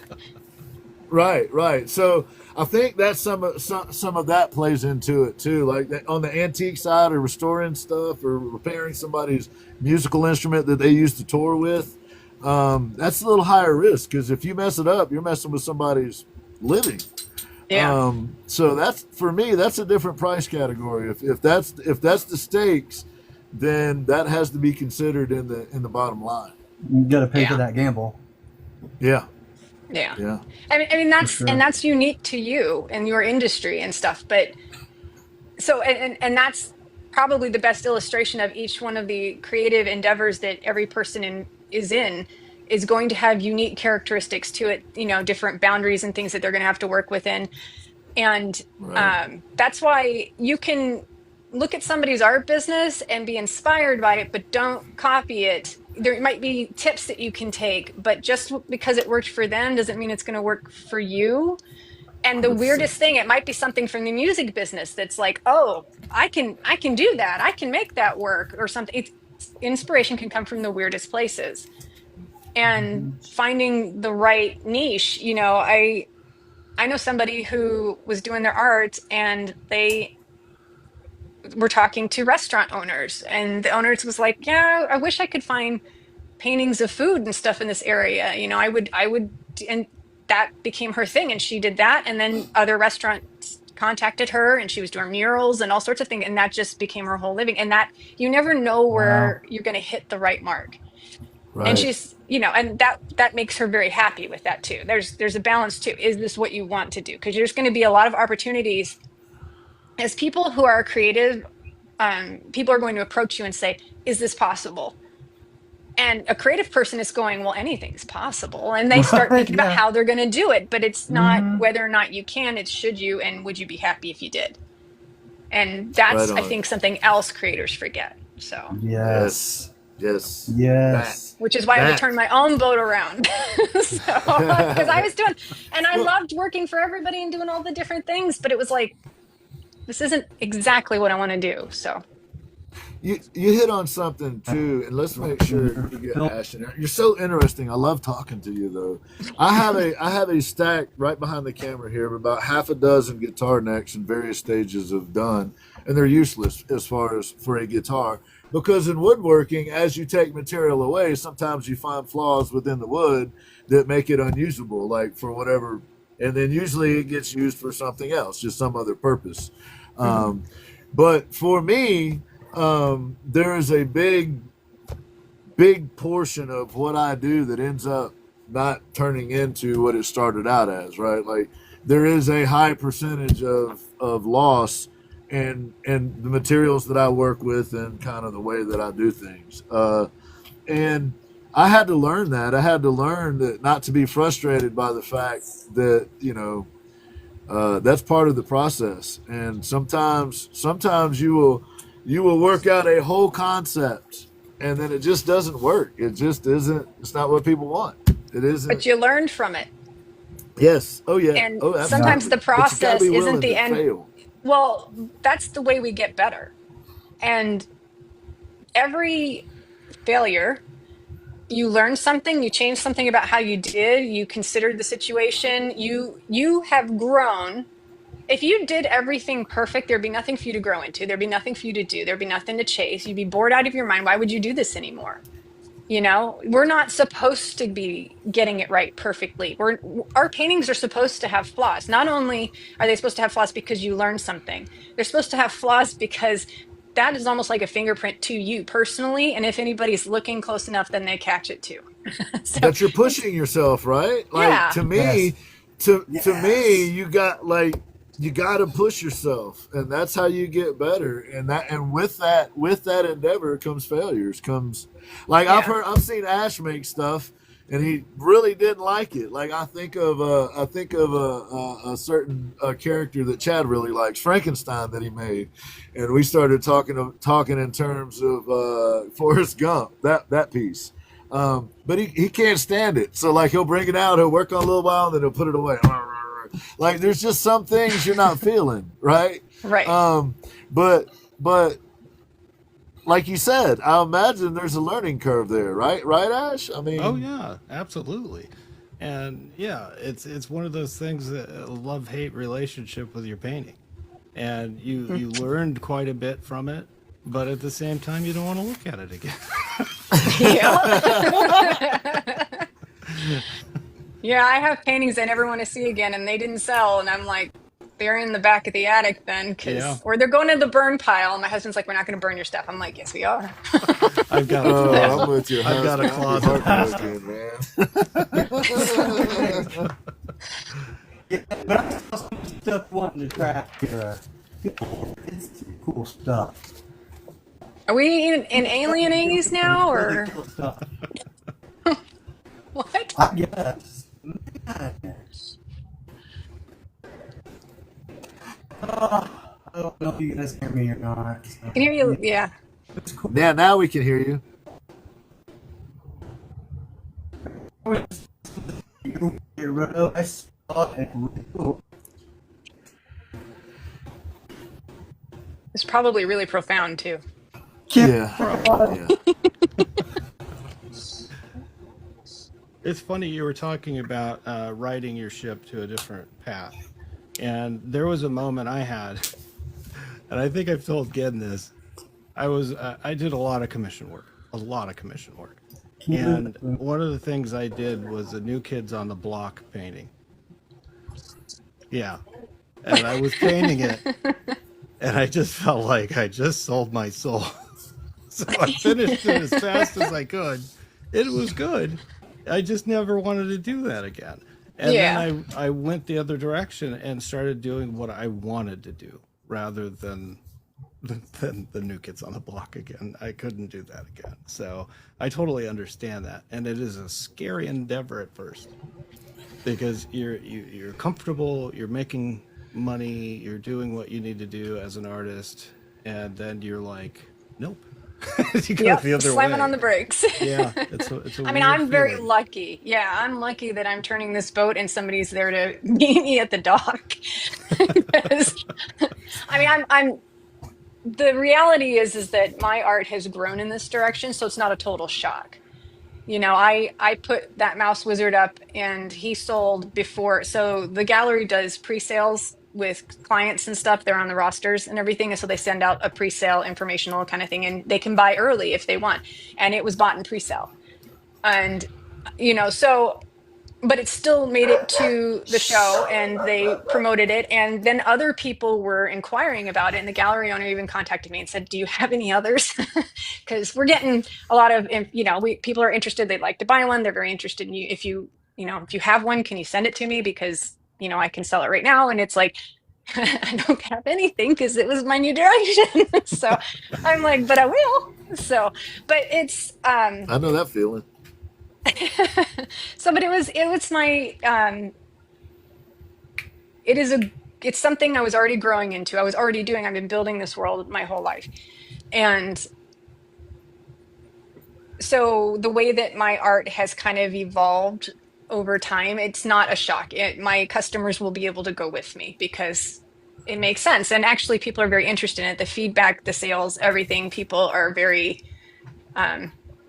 supportive and they can't wait to see what comes out. And I've got a couple people who want to be, you know, on the list to get first shot before I even announce it for sale and stuff like that. And that's hugely supportive of me in my career. And that makes Yeah. turning the boat easier. But there is a gap that happens when people change their pricing, where everything is crickets too. And this is something Chad and I have talked about. I just wanted to bring it up really quick because you made me think of it. There's no hurry. This is your show. Yeah. when you Take change your your pricing, when you level up, so as you go through your art career, you're going to get better. You are. Yes, you're going to make some real doozies that you are like, if they ever find this is going to show up in a museum and it's going to be humiliating. In Right. That'll be 1,000 the years, one they're they going to be like, find this too. is art. Yeah, so that's why burning is important. No, my daughter just honestly, my daughter steals most of my stuff that I'm like, I'm never going to sell this. She's like, great, and now she goes Smart with it. lady. Smart lady.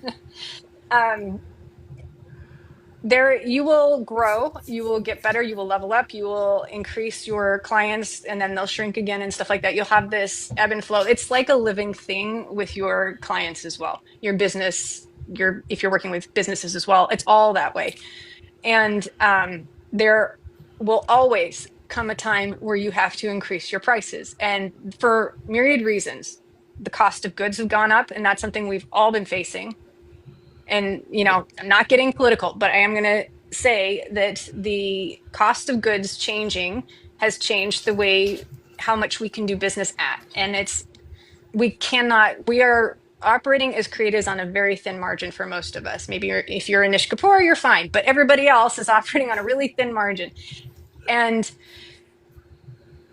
we have to adjust prices because of that. Now, most people understand that. Most people who invest in art are so amazing, intelligent, supportive. They connect with your work. There is real emotion involved when there's a transaction with art between the artist and the buyer. There's a connection. That's a conversation between the creator and the consumer. And so usually they're very understanding about that. There is also a time, though, when you have leveled up in your work, you're doing more with your work. You have, you talk about the amount of time and development that you've put into yourself. And, you have, I have been selling professionally since, around 2000, and I have a little after that. So just shy of 25 years. But I've been working with art my whole life. Now, can I count as being 12 years old and sketching stuff out? No, but I really did start refining the process, about the time when I was 18. I'm 50, so that's a lot of time, like it or not. And you have a certain amount of investment that you've put into your work. It's that you're a master of your craft. No matter how far down the line you are a master of your craft. Now, some people are in the shallower end of that, being a master, but that comes with time and refinement. And some people have been doing it for 80 years, and when you're buying a piece of work, you're buying a unique, specialized piece of art that has years, decades of experience behind it. And so that is something that when you level up in your work or you're reaching a different clientele, you have to adjust your prices. And there is this point at which you jump, and it's not a little bit. It's not like $20. It's like $500 or $1,000, of what it used to be. And you kind of have to almost rebrand. And the reason is that you've been catering to a segment of buyers, but in order to sustain and move forward, you need to change the level at which you're selling.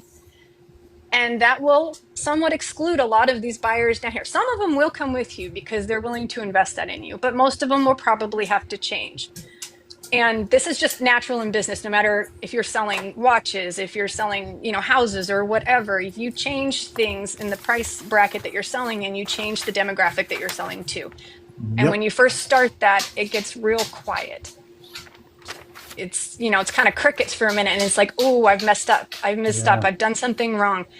But as long as you've been rationally looking at your work, how it's doing in the market, what the critiques are that come back, kind critiques. Nobody likes a critic, right? So asked for critiques, reception sales, things like that. There are things that are going to signal to you it's time to change. It's time to level up. And it's like going off the high dive, and there's that silence and that sudden drop before you hit the water, and you're in that drop that you're like, oh, maybe I shouldn't have taken that step. And it's really, really scary. And it scares a lot of artists backwards. They're like, never mind, I'm going back to what's comfortable. And sometimes that's the right answer, but oftentimes it's not. So, but this is all along the ladder and the path. That's, Sure. Well, That let me step ask, was a doozy. let me ask you this, Kyra. It's a little off that particular subject, but so Ash and Chad and I, we've had many conversations about how to support other artists of all various types, of all different backgrounds, all different kinds of art. So just kind of generally for folks that want to support the art community, other than the obvious like, share, whatever, are there any tips that you have that would make us a more efficient community of artists? That you know what I mean? If that makes sense. I mean, I obviously can only speak from my experience and then what conversations I've had with peers and everything, right? Yes, So ma'am. I think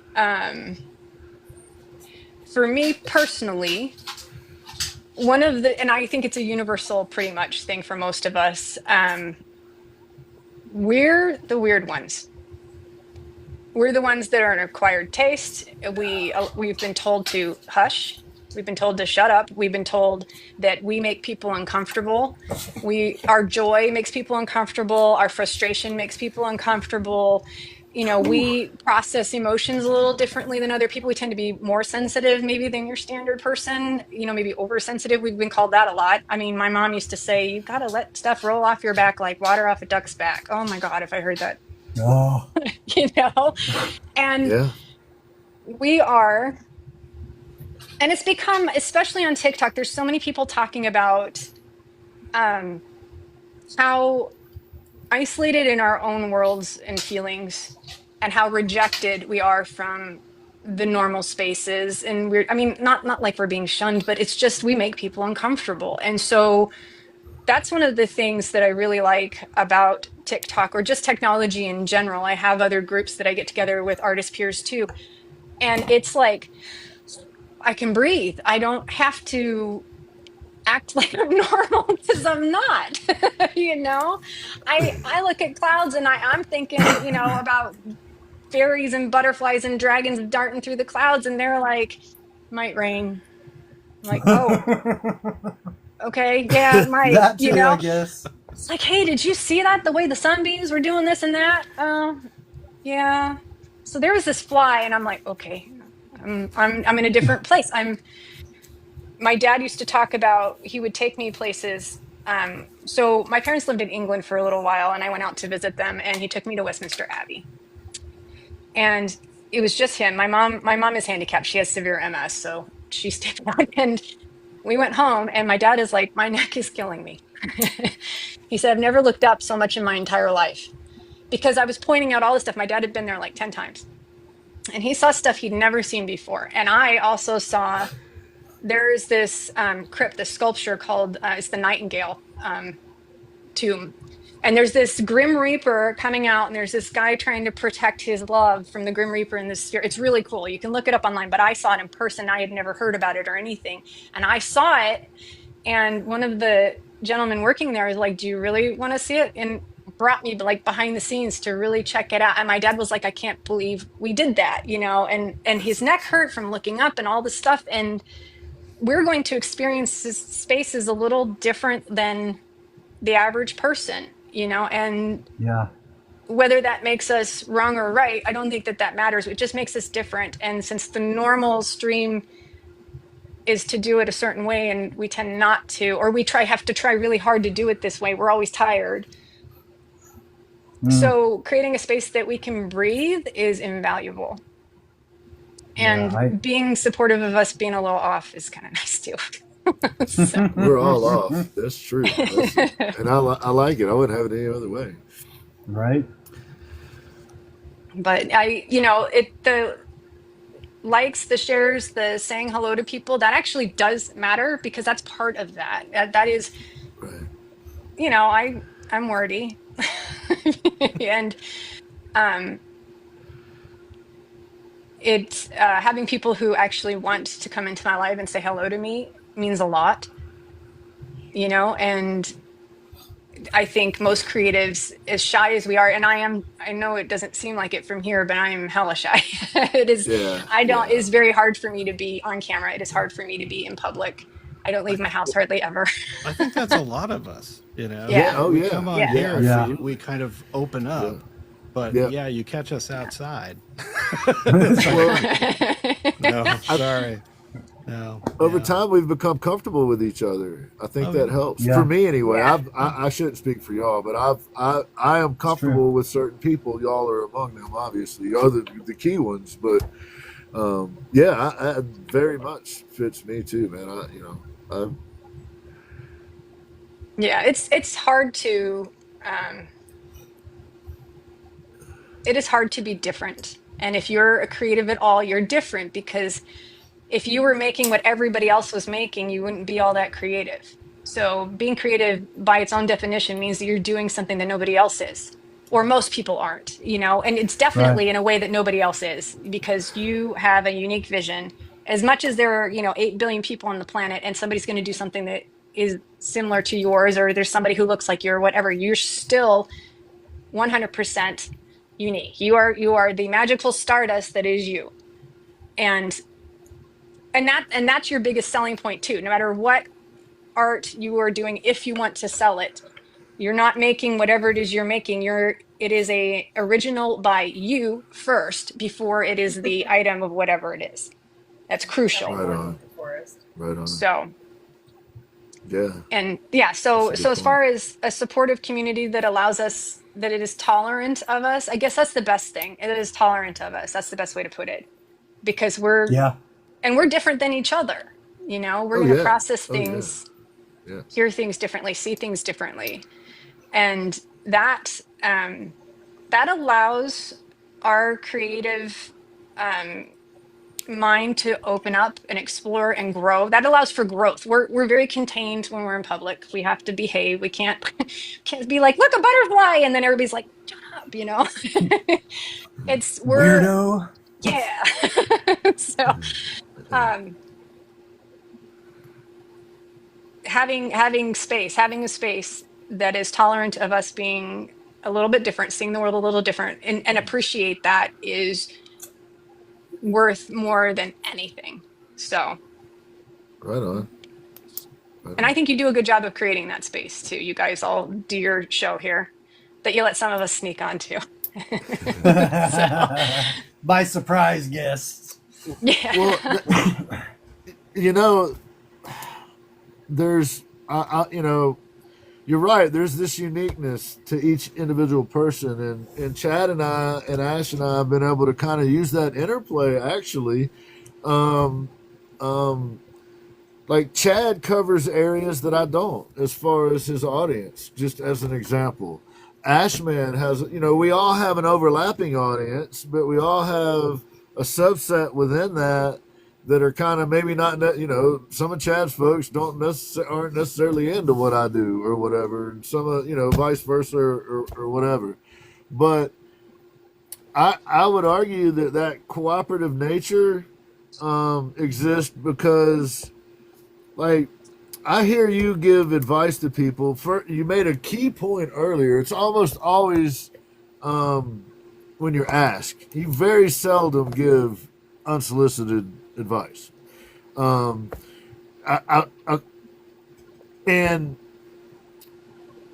how do you say it?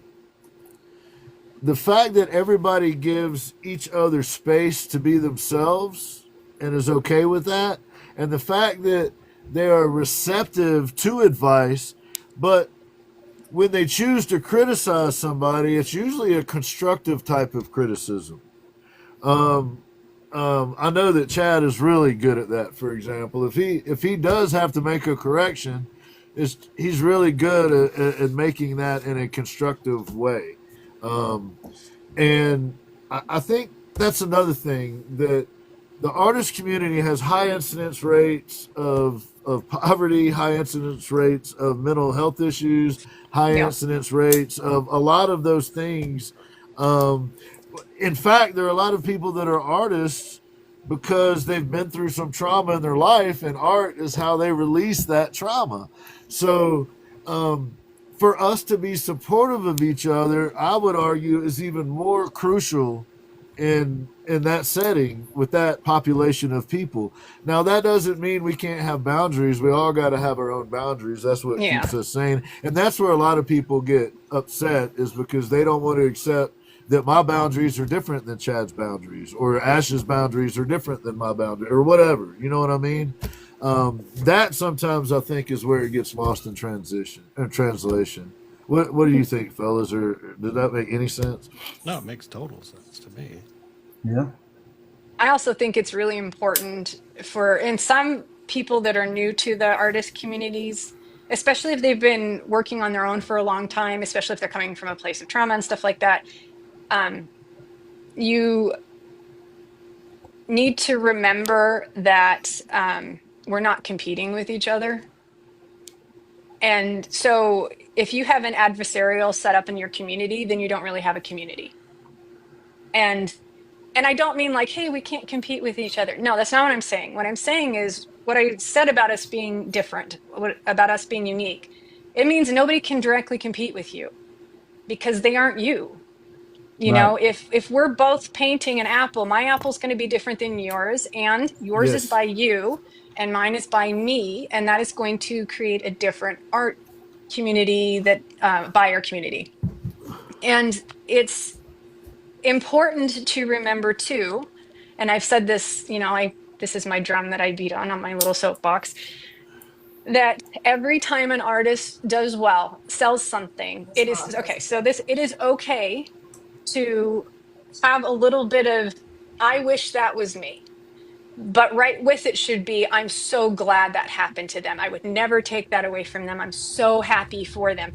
And it does benefit me too. And the reason is that every time somebody buys a print, buys a piece of art, that is modeling to other people who have never bought from an artist before that you too can have unique art in your world. And what would you like that to be? Because this is, you know, what people don't understand too. Yes, we're unique in our own little fingerprint. So are all the buyers. And the buyers are going to be curating how they want their world to be. You know, this means something to me. This means something to me. I connect with this. I connect to this. And they have their own 100% unique environment that they bring your art into. And so every time somebody buys a piece of work, even if yours didn't sell, they have opened up the possibility to other people potentially coming to you, because more people will see that that is a behavior that they can repeat. Normalizing. Yeah. Normalizing. Yeah. Normalize buying art. So yeah, so that's yes. Yeah, can do. Yeah. Absolutely. Yeah, you know, so circling back to Kyra, gentlemen, if there is anybody in our community that carries the torch for what we're talking about, wouldn't it be Kyra? I mean, like, like, here's the thing. We know what we know, but when you don't know, you don't know, right? Like, I am not. There are things about the art world that I simply don't know because I've transitioned into it not long ago from other worlds. And you know, for Chad, for example, transitioning from a art career in music to an art career in physical art was quite a transition. And Ashman has been creating art his entire life, but that's the thing. He's that good. I mean, he's been practicing his whole life, right? So we're also all on different levels in our journey, or different places in our journey, I guess is where I'm going with this. And we're all going different places. Yeah. And yes, and I really get enjoyment out of seeing people that just do it as a hobby. You know, they take it seriously, and they're part of the community, and they help other folks out. And a lot of the times, they're the ones helping out the artists that are trying to sell their art to make a living, right? That's kind of how the community works. Is there's supporters within the community that are artists, but there's also people within the community that just dig art. and they're just super supportive of people.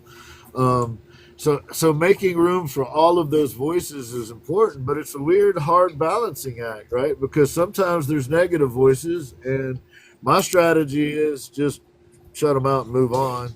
Chad usually turns them into friends. Then Ashman splits the difference. I think being accepting and inviting and just listening. I've said this a lot of times. Just listening to somebody when they're talking in the chat, and giving them time to speak, and then giving them an answer if they ask a question. That's so much to them, and it's so much to me to be able to provide it. And like you said, if I don't know something, I'm not saying it, because I don't want to give bad advice. But I will happily say I don't know. Yeah. Yeah, exactly. Yeah. That's the smartest thing to do, I think. And just being open and receptive for the community. I think that's a big gift. Yeah. Yeah. Right on. I have sort of a I think I'm somewhere in between all of you. I'm definitely open to anybody coming in. They can ask questions, just want to chat. Totally cool with that. I have some probably more sensitive boundaries than you guys do. So I am a frequent user of the block button. So I don't engage. The second it gets weird, I block. And I'm not going to go into the reasons why, but let's just say we all have our own trauma. And I don't mean that as a joke. I mean it literally. So, right. Yeah. So that's the other thing too, is that even though we're together on this space, we also have our own spaces to protect. And that's something that creative also have to do, because I think we become easy targets because we're sensitive. So they know the hit's going to land harder with us.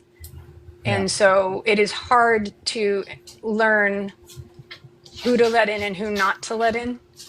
Even on a surface level, because we're even sensitive on the surface stuff that other people I didn't even hear that. It's like, well, I heard it from over here, Right. And that's so we have to learn what we need in order to thrive and protect ourselves.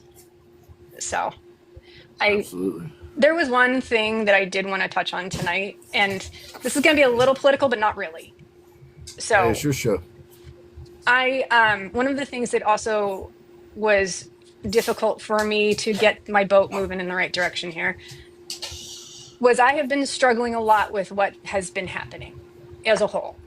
The world is really heavy right now. And it was like,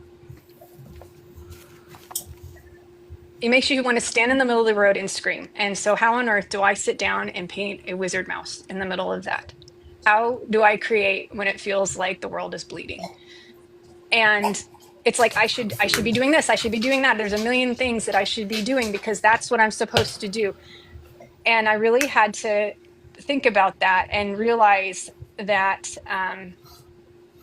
not everybody's role is the same in creating change. And while I will absolutely change whatever falls in front of me, believe me, I might be shy, but I am a big girl. I will step in front of people if there's a problem. So that is not, but I mean, like physically, I will be like, no, we're not doing this. And I will protect anybody I need to protect. But when that is something, I don't leave my house very often, and as with most of us, a lot of our ability to affect change is not as easy as the social media sphere and the news would make you feel like it is, because everything feels like it's beating at your door, but when you open your door, there's nothing there. So I finally figured out that the reason I create my art that I do is that it is a form of escapism for me. It is a world that I wish existed, that I can, for me, it feels like I dream about it. I have adventures in it, literally in my dreams and stuff like that. And so art can provide, for the ones that connect with my art, at least for what I'm trying to do is create a connection, a sense of escape, something to cling to. There are other roles in making something better that isn't, I truly almost shut my studio down and went to law school because of stuff that's happened. And because that was something, I was a paralegal for a while. So this isn't like some weird off the wall thing. The law also makes sense to me. And I've read a lot of law books and, I read a lot. That's something you should probably know about me. I probably read somewhere between 4 and 8 books a week. And, but that is not, I could become a lawyer. I could make a difference that way, but I don't think that's my purpose. My purpose is to do what I'm doing. And maybe that'll make a difference to somebody who's doing something else. And I think a lot of us creatives are struggling with this right now. Also, for some people, this is an outlet, and that's totally valid. But finding my own purpose in this art has been about realizing that maybe I can help recharge, make a place of escape, put a little whimsy back into what seems very dire. So, and I think that that's the same for a lot of people. If I'm not glitching out too bad, I would say that even as far as artist to artist, we have a different approach. Whereas you give an escape, I like to bring brutal, horrific truths to the front. But that being said, I like your art because when I do my art, I have to focus on those brutal truths. So I can turn around and enjoy your art and have an escape from the focus of that brutal truth. So just to top off what you're saying there, everybody's different approaches and what everybody has a different thing to do, And by the same token, I can look at some of your stuff and feel validated in the way that I feel because obviously you felt it enough to create that in the first place. So there's a cyclical thing there. Yeah. Yeah. So. I think artists needed now more than ever for a lot of the reasons that y'all were talking about. And I've thought a lot about this, and I've changed tactics, actually, myself. I was one of those people that, because I was a teacher, I tried for years. Well, surely if you explain and give the data and the blah, blah, blah, blah, blah, reasonable people will come make reasonable assumptions. Well, that isn't how it works. I feel like that's why it's even more important to protect those spaces and to have, because really, truthfully, it's revolutionary just to be able to communicate in the way that you want to, the way that we are right now, in a lot of ways, because Chad has things that are important to him. Ash has things that are important to him. I have things that are important to me. But the commonality is we all generally speak in terms of we're kind of trying to row in a similar direction. Even if we're not going to the exact same destination, it's still kind of over in that direction. So for me, I try to go to 10,000 feet or wherever it is that I can find to make a connection.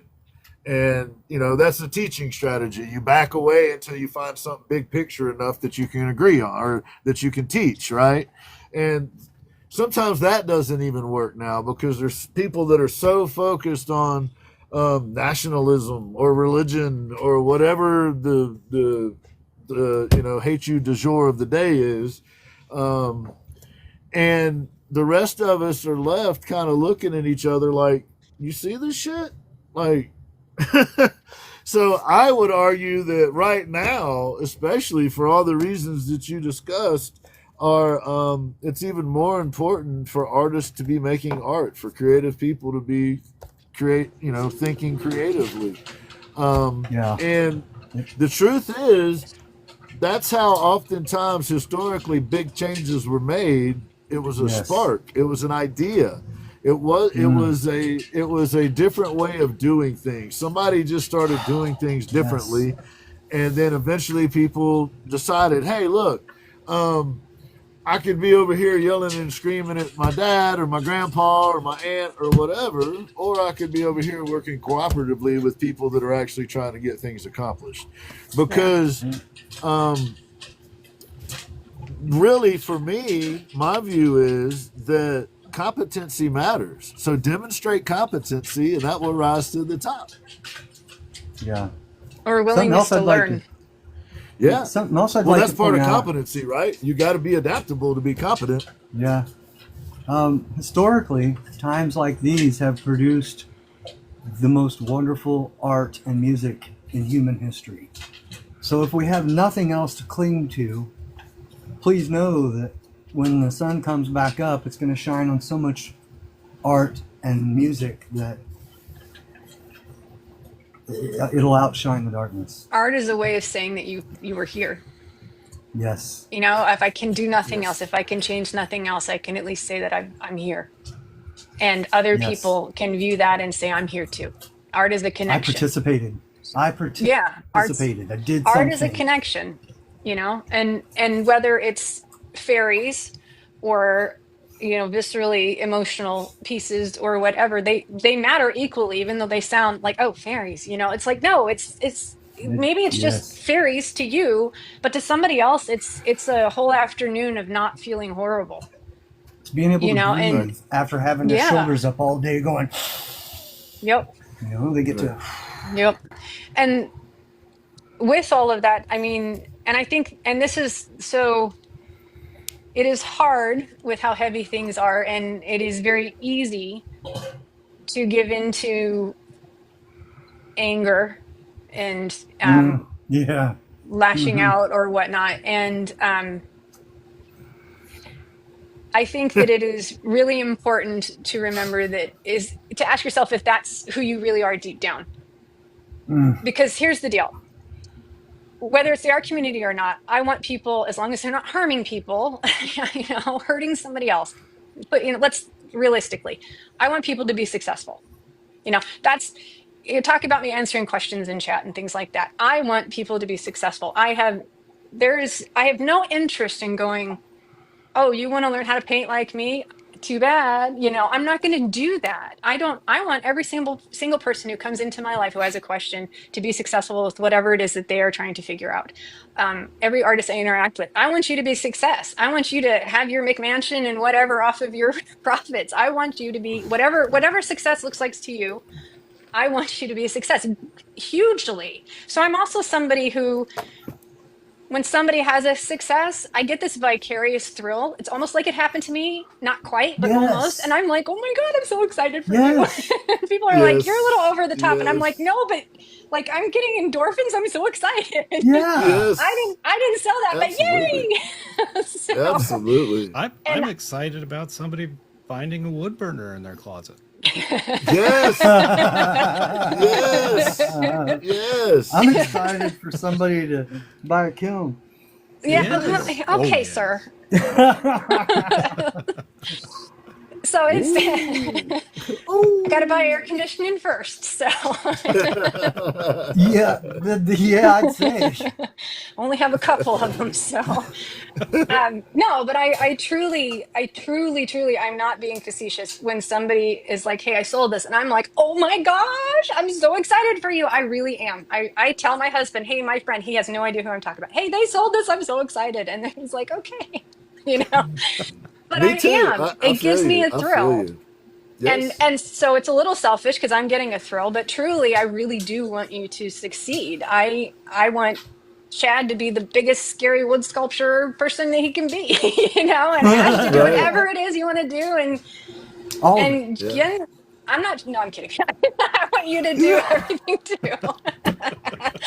Ginn, You you know? can go jump in a lake.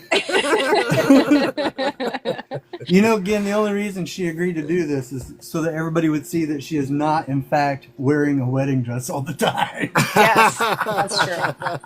I'm not even Y'all, sure we where mine is. give her static, and I'm not even sure where we came up with it, but we always joke that she paints in a wedding dress. So all of y'all that are lost, it's a joke. It's okay. Yeah. I just decided one day that she painted in a wedding dress. Is how that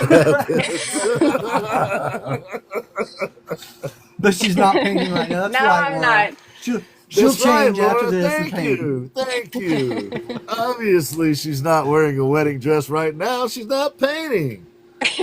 Oh my gosh. All right, Laura. No, so I think that, you know, you all have done a really good job with community building on this platform. and you care about the art community that you've created, you ask, what can you do to make this better? And you're open to the new people coming in who, again, don't quite fit and are trying to figure out what their space is. And I don't think you realize what you already do, because people might say, yay, I'm so glad to see you, but I don't think you understand what that might be the best feeling that they've had all day of greeting somebody that feels like a positive person in their life. It may have been an absolute garbage day, but I can say hi to this person who has a smile for me and is genuinely glad to see me. He smiles and he has his little signs that say hi, you know? And I think that is massive. I know it's massive for me if I pop in and you say hi, and that makes my day better. So there's been many a day that it's been garbage, and that's made it better. That's awesome. That's awesome to hear. I mean, Chad and Ash and I have had many conversations, many late nights trying to figure out, the right temperature, because, I can only speak for myself, but because of the big picture of the world, and because I'm so fortunate to get to work with so many amazing people, my patience for stupid shit is short, right? Because there's just not a lot of time, and I feel like any energy spent on that negative stuff takes away from the people that are actually trying to do something positive. So, man, yes, that's my life's motto right there. Don't take time away from people who deserve it. Yeah, and it's not about toxic positivity either. It's about positive positivity. Because there are people who are like, no, you have to have a smile all the time. No, you don't. No. And you allow for that too. You're talking about the people who are coming in with basically targets on people and stuff like that, or they require something that's just not okay for people to give. Right. And it's not like you have to be positive all the time, including you. You don't have to be positive all the time, Ginn. So right. Oh well, Ash and Chad will tell you. I'll tell you what I think. I just don't necessarily want to. I feel like that. I don't know, Kyra. I take it to heart, right? If what you're saying is true, then we have a responsibility to these people, and we owe them, our commitment to that, our effort, our attempt anyway. So one of my strategies, for example, I try to treat people with respect. If I get something back differently pretty quickly, I change tacks. Now I'm trying to learn, right? Because we're all operating in a world where, there are no consequences. People can come on here and say whatever they want. Yeah. That ain't the way it worked at Chad's house growing up, or Ash's house growing up, or my house growing up, right? So there were consequences. Usually when you ran your mouth, there was somebody that would split your lip if you weren't careful. You needed to be able to run. If you're going to run your mouth, you better be able to run. You better be tough or fast. Yeah. Right. So it's a different animal here, and there are people that try to take advantage of that. You made that point earlier that there are people out there that there's a certain percentage of the population that will try to take advantage of anything, and that's unfortunate. But I always have the attitude that you can't, scrap the whole program, for example, because of one or two bad actors. If you've got 100 followers, probably one of them's an asshole, at least, right? You multiply that out by Chad's got 7,000 followers. So there's probably at least 50 people in there that are jerks, right? So 51. I think artists coming up with systems specifically on social media, coming up with ways to moderate that would be wise. Chad, Nash, and I have mods that are amazing, and they, Spurs and Laura and others, Freak, they take care of things. But it takes a group effort. It really does. I mean, there's a lot of heartfelt conversations that Chad and Ash and I have had, and especially Chad and I, because it was, that responsibility that I'm talking about. We realized that, oh man, people actually sometimes do what we ask, which could go bad quickly. Yeah. You know what I mean? So I appreciate what you're saying. I truly think it is a group effort, though. I really think that there's a lot of people at this point. There's a lot of moving parts, and Chad and Ash and, like I said, Spurs and Laura and Severed and SA and you, and there's just a whole group, a cadre of people that are instrumental, and they're all professionals. They all do things slightly differently, and we all seem to feed off of that. Yeah. Y'all make me better in every way, I hope. I mean, I'm trying anyway. I'm trying. Oh, my life has completely changed because of quite a few of you. Like, no joke. Like, a few of you have, like I was saying to Ezra the other day, if you're still here, Ezra, you're still on that list. A few of you have changed the entire trajectory of my life, including the 3 people that I'm up here with, have changed the trajectory of how my life is going. And I see you down there, Ezra. And there's more of you down there in the dungeon. Absolutely changed my life. That's no joke. I'm just here for the goat. When is he getting his trampoline? When is he getting... Man, I was about ready to put him on a trampoline to bounce him off the farm earlier today. I tell you what. Yeah, he tried to get in our rental car, Kyra. While we were putting the kid's new seat in, he decided he wanted to go with us.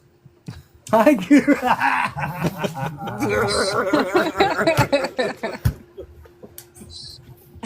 It's both moves. Sorry. It's the raffle and the dungeon.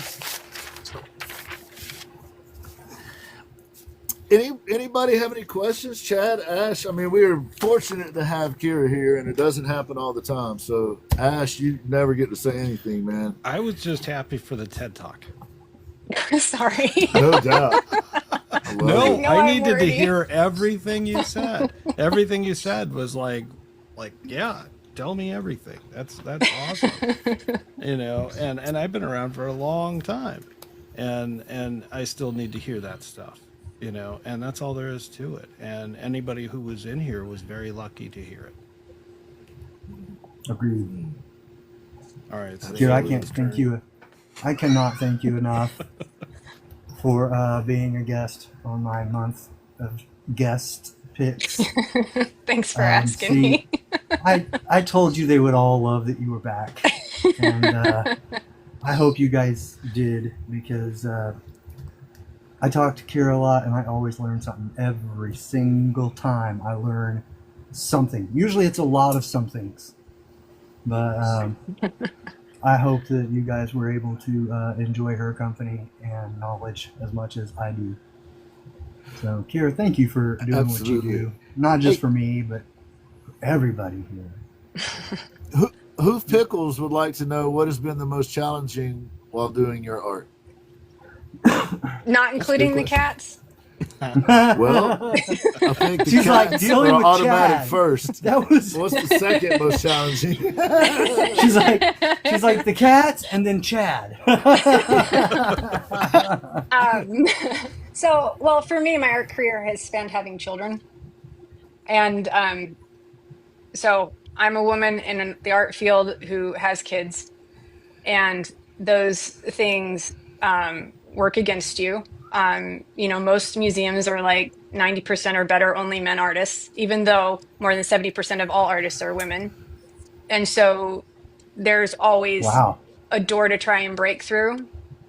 And things have become more prolific as far as the art galleries and fairs and scenes because of the way technology has evolved. We've been allowed to show our work in different ways, reach different audiences, that kind of thing. But I've had a lot of doors slammed in my face. There's this big fancy art thing that the state of Vermont does.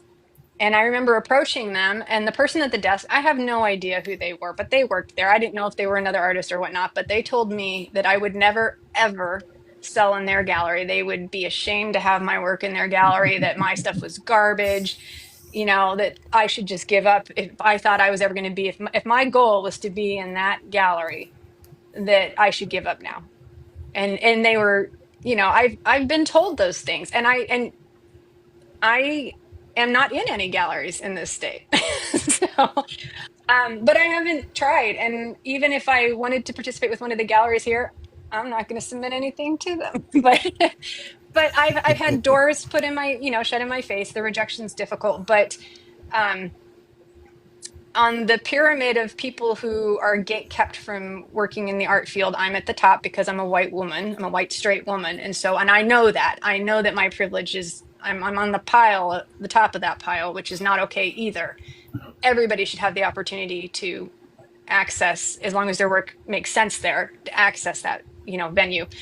But that has been something that I've had to face, and it makes me aware of the people who have even more barriers in their way, and dealing with my anger about that has been a challenge. Having kids, trying to balance having a family and all that has been difficult, in the side that when you are a parent, you can lose yourself. And one of the things about being a creative is it's all about you. And so if you lose your sense of self, what are you creating? And that has been a very large struggle for me. And then there have been some serious things that I'm not going to say what they are, because it's not okay to say out here. But there have been some very scary things that have happened, big things that have happened. And those, in those instances, I lost all sense of who I am. And I think that has been the biggest challenge in my art career and creating art. And so, unless you meant technically, and then it would be the wood burning, because I haven't cracked that sucker yet. So. But yeah, losing my sense of self, losing my voice, because the second you lose your voice, you can't create anymore. So, hi, Johnny Ray. Hi, Johnny Ray. I am super happy that you have turned the boat around. Me too. I've known you for like a year plus, but like in the short time I've known you, I was still able to clearly see the difference in how you operate when you made that decision and went with it. Yeah. So it was inspiring to see, because I know you're gonna be like, shut up, but like I seriously look up to you, and to be able to see you even come to that and go, you know what, I need to make a giant change and just pull a 180 and do it and be happy and be productive with it, be successful with it. That's inspiring on a whole lot of levels. So please know that even sometimes in your struggles, you're inspiring other folks on how to fix stuff. That is true. That is true. Just to piggyback on that a little bit, Kyra, it sounds like a simple thing to say, but the reality that you're in our corner, so to speak, I know that I'm just speaking metaphorically here. I'm not trying to put you on the spot, but the reality, yes, he is. The reality that you help us in the way that you do, personally makes it easier for me to operate. Makes it easier for me to feel like, okay, we're headed in the right direction. We're kind of doing what we're supposed to be doing. You help us stay accountable, which is very important for all of us. Yeah. And you do it in such a kind and compassionate way. And the Generite Art Gallery has your stuff in there, and they are really lucky to have your stuff in there. You know what I mean? So whatever they're doing in Vermont, I don't know. Right? But I know they screwed up. That's what I do know. But on a personal note, there isn't anyone out there who has been more supportive of me personally. So I thank you, Kyra. I really do appreciate it. Every once in a while I get a note from you, and I don't always know how to respond. I don't always have the words. I don't always know exactly what to say, but just know that I very much appreciate you. Thank you. Yes, I'll never be able to thank you enough for what you've done for myself and our community, Kyra. That's true. I'm glad you guys let me be a part of it. So We thought you Yeah. were letting us be a part of your thing. See, That's what I thought too. And Ash Man, I don't know how we made it all that long without Ash Man around, but having him around is a whole different ball game. he leveled everything up for you guys. He definitely did. We got to be Yes. on point because Ash Man is no joke. we gotta No, we gotta I'm have our A game every day. I'm getting to know you better, Ash, and this is awesome. So I was in your live the other night, and you guys are going to get me into this wood burning trouble. But other than that, I'm looking forward to, you know, learning more about your work. I want to see that dragon again. Let's see. Please. Hey, before we close out, I would like to throw a reminder up real quick while Ash is grabbing this. Oh, I'll shut up so we can enjoy the dragon for a second. I love that. It's so awesome. Yeah, dude. You're too talented. You need to turn it down, Ash. Just a little. Just turn it down. Okay, no, turn it up and break the knob off. That's what I prefer. That's what I want to do. Turn it to 11. Turn it to 11. Yeah. Break the knob off. It goes to Ash 11. does go to 11, y'all.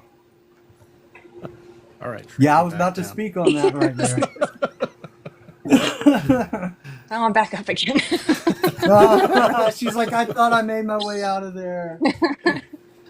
Okay, before Is we there, go into any more closing stuff, you want to do that first again? I'm sorry, I didn't mean No, to do your interrupt you, thing. bud. Go ahead, buddy. Go ahead.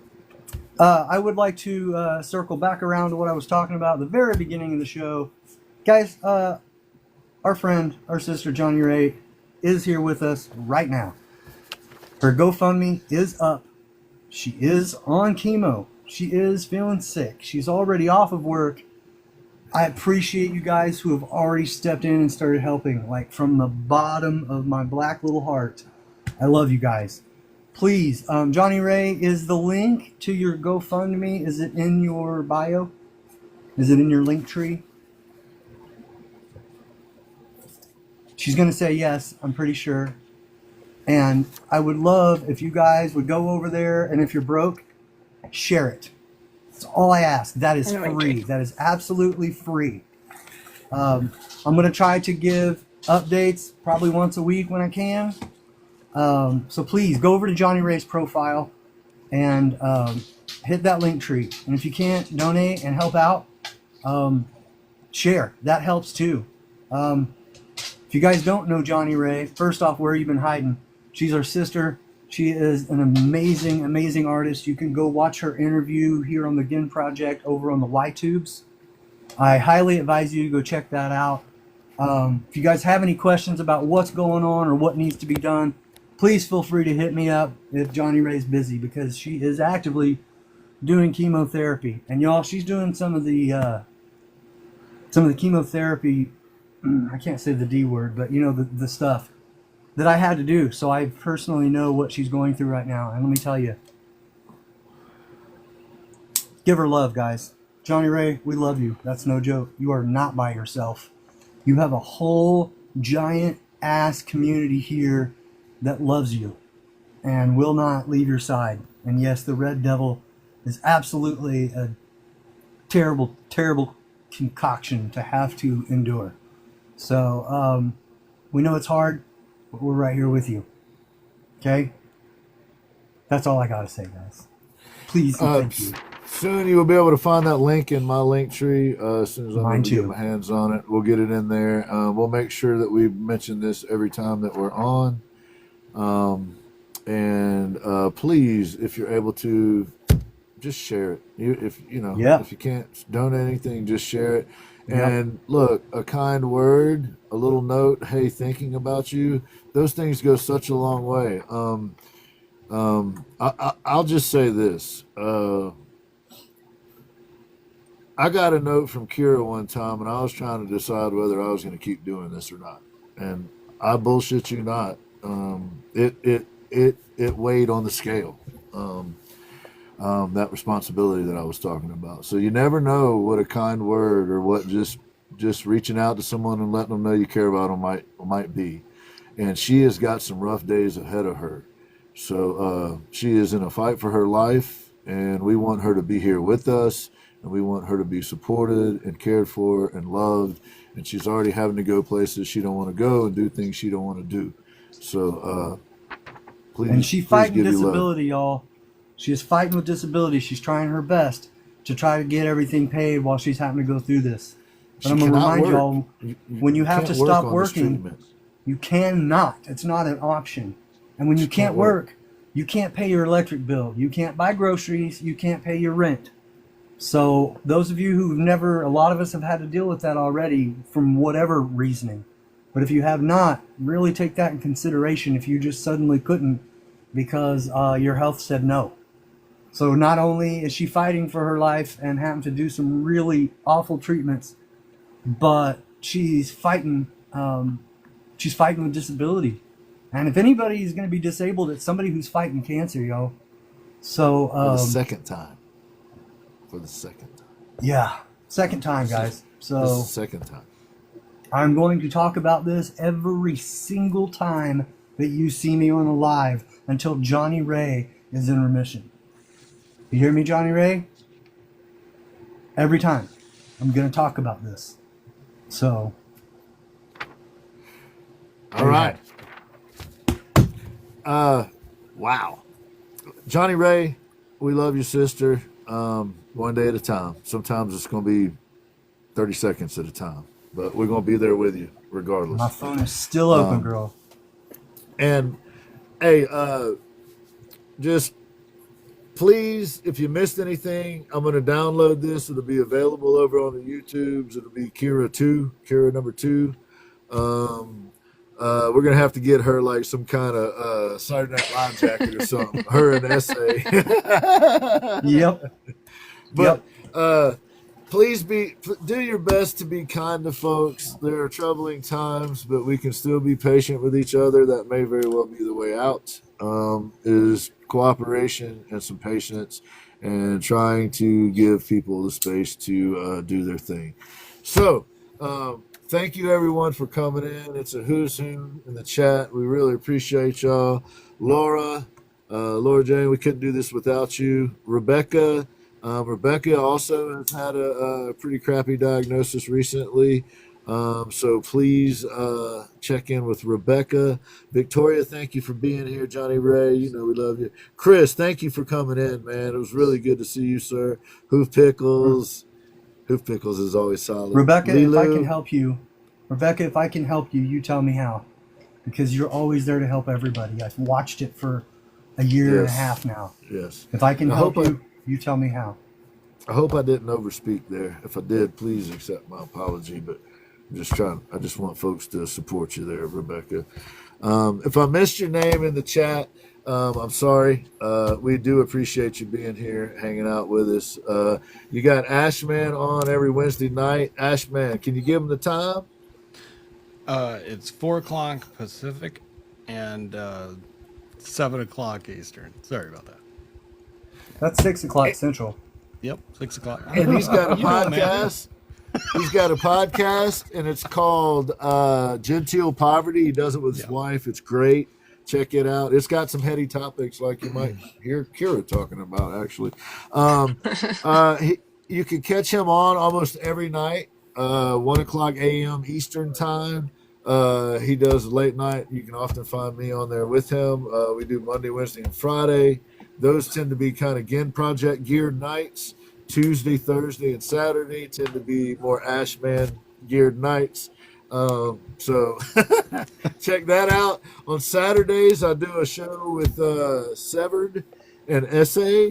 At 4:00 Eastern time, which is great. If you get a chance to stop in and check that out.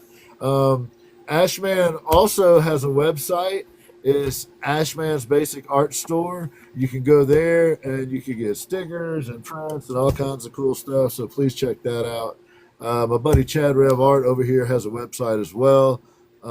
He's put some work into it. Go check that thing out. It's pretty cool. And you just got to turn. He did it twice. You're just gonna have to turn on your notifications for Chad You can catch him here on the Ginn Project Show. You can catch the three of us together again on Thursday nights on Favorited at 9 o'clock, same time as the Ginn Project Show. And over there, we're usually talking about a little headier topics, or we're laughing and cutting up. You never know. So stop by and say hi. That's the one night a week that we're over there. And on Friday nights, Ashman and I do Big O over on that app. So maybe stop in and check us out over there. I think Ezra's going to stop in and hang out with us this week. And then you got the great Kyra Wilson Art. She's on Mondays. There's going to be soon on Mondays, I believe. No, I'm doing Mondays. I've She been is doing Mondays. around 6 p.m. Eastern. Mondays around 6 p.m. Eastern. That's So why please. I was waiting for it. I was waiting for it. I had to. Four we're Mountain, also- 3 Pacific. There you go. We're also a bunch of us, me and the Ginn and Ash and Eve. And I don't know, there's a whole. Yeah, we're all going to be in Atlanta on the 23rd of August at S.A. Artistry's solo show, and I'm still sweet talking Ezra into being there.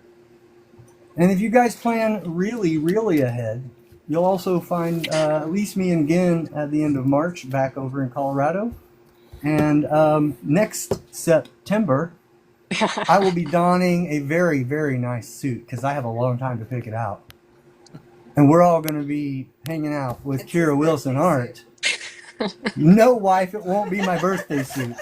At the Haven. The That Chad one will get Squatch. you arrested. Now you'll get arrested. Yeah, at the I Haven gotta in iron New York that City. thing. I know.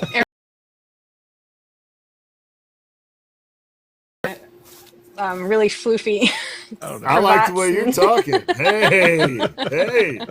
I like the way we're talking here. So I'm sorry, you're going back to Colorado in March?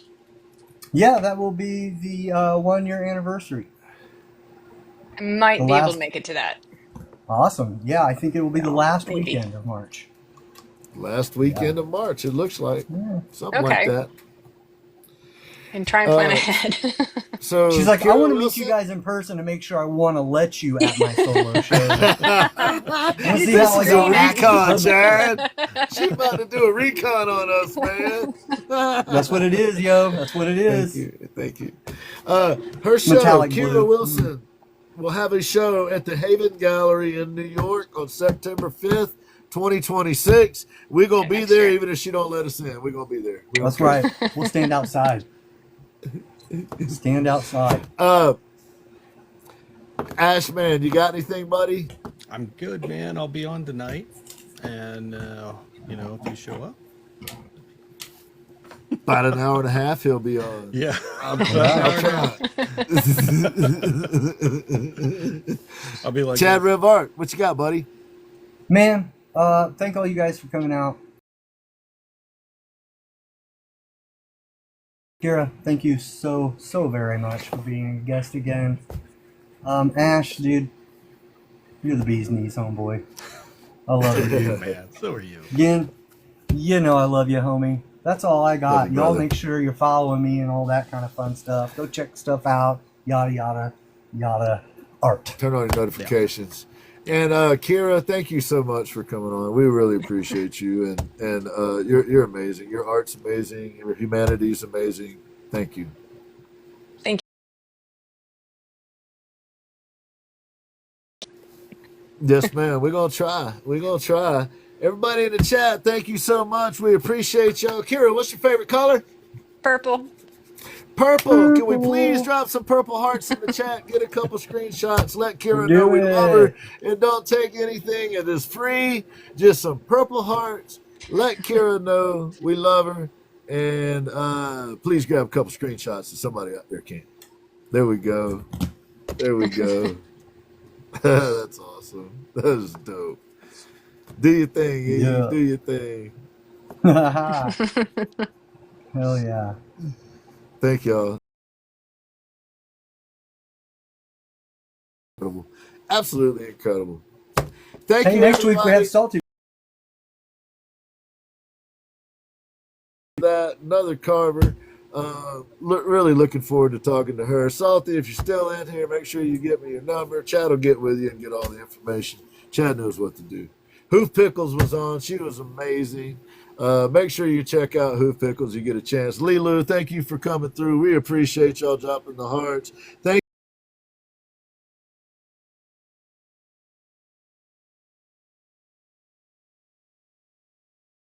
y'all. Have a wonderful, wonderful evening. Go see Ashman in about an hour and a half. Take this positivity and run. Now go on, get. Later.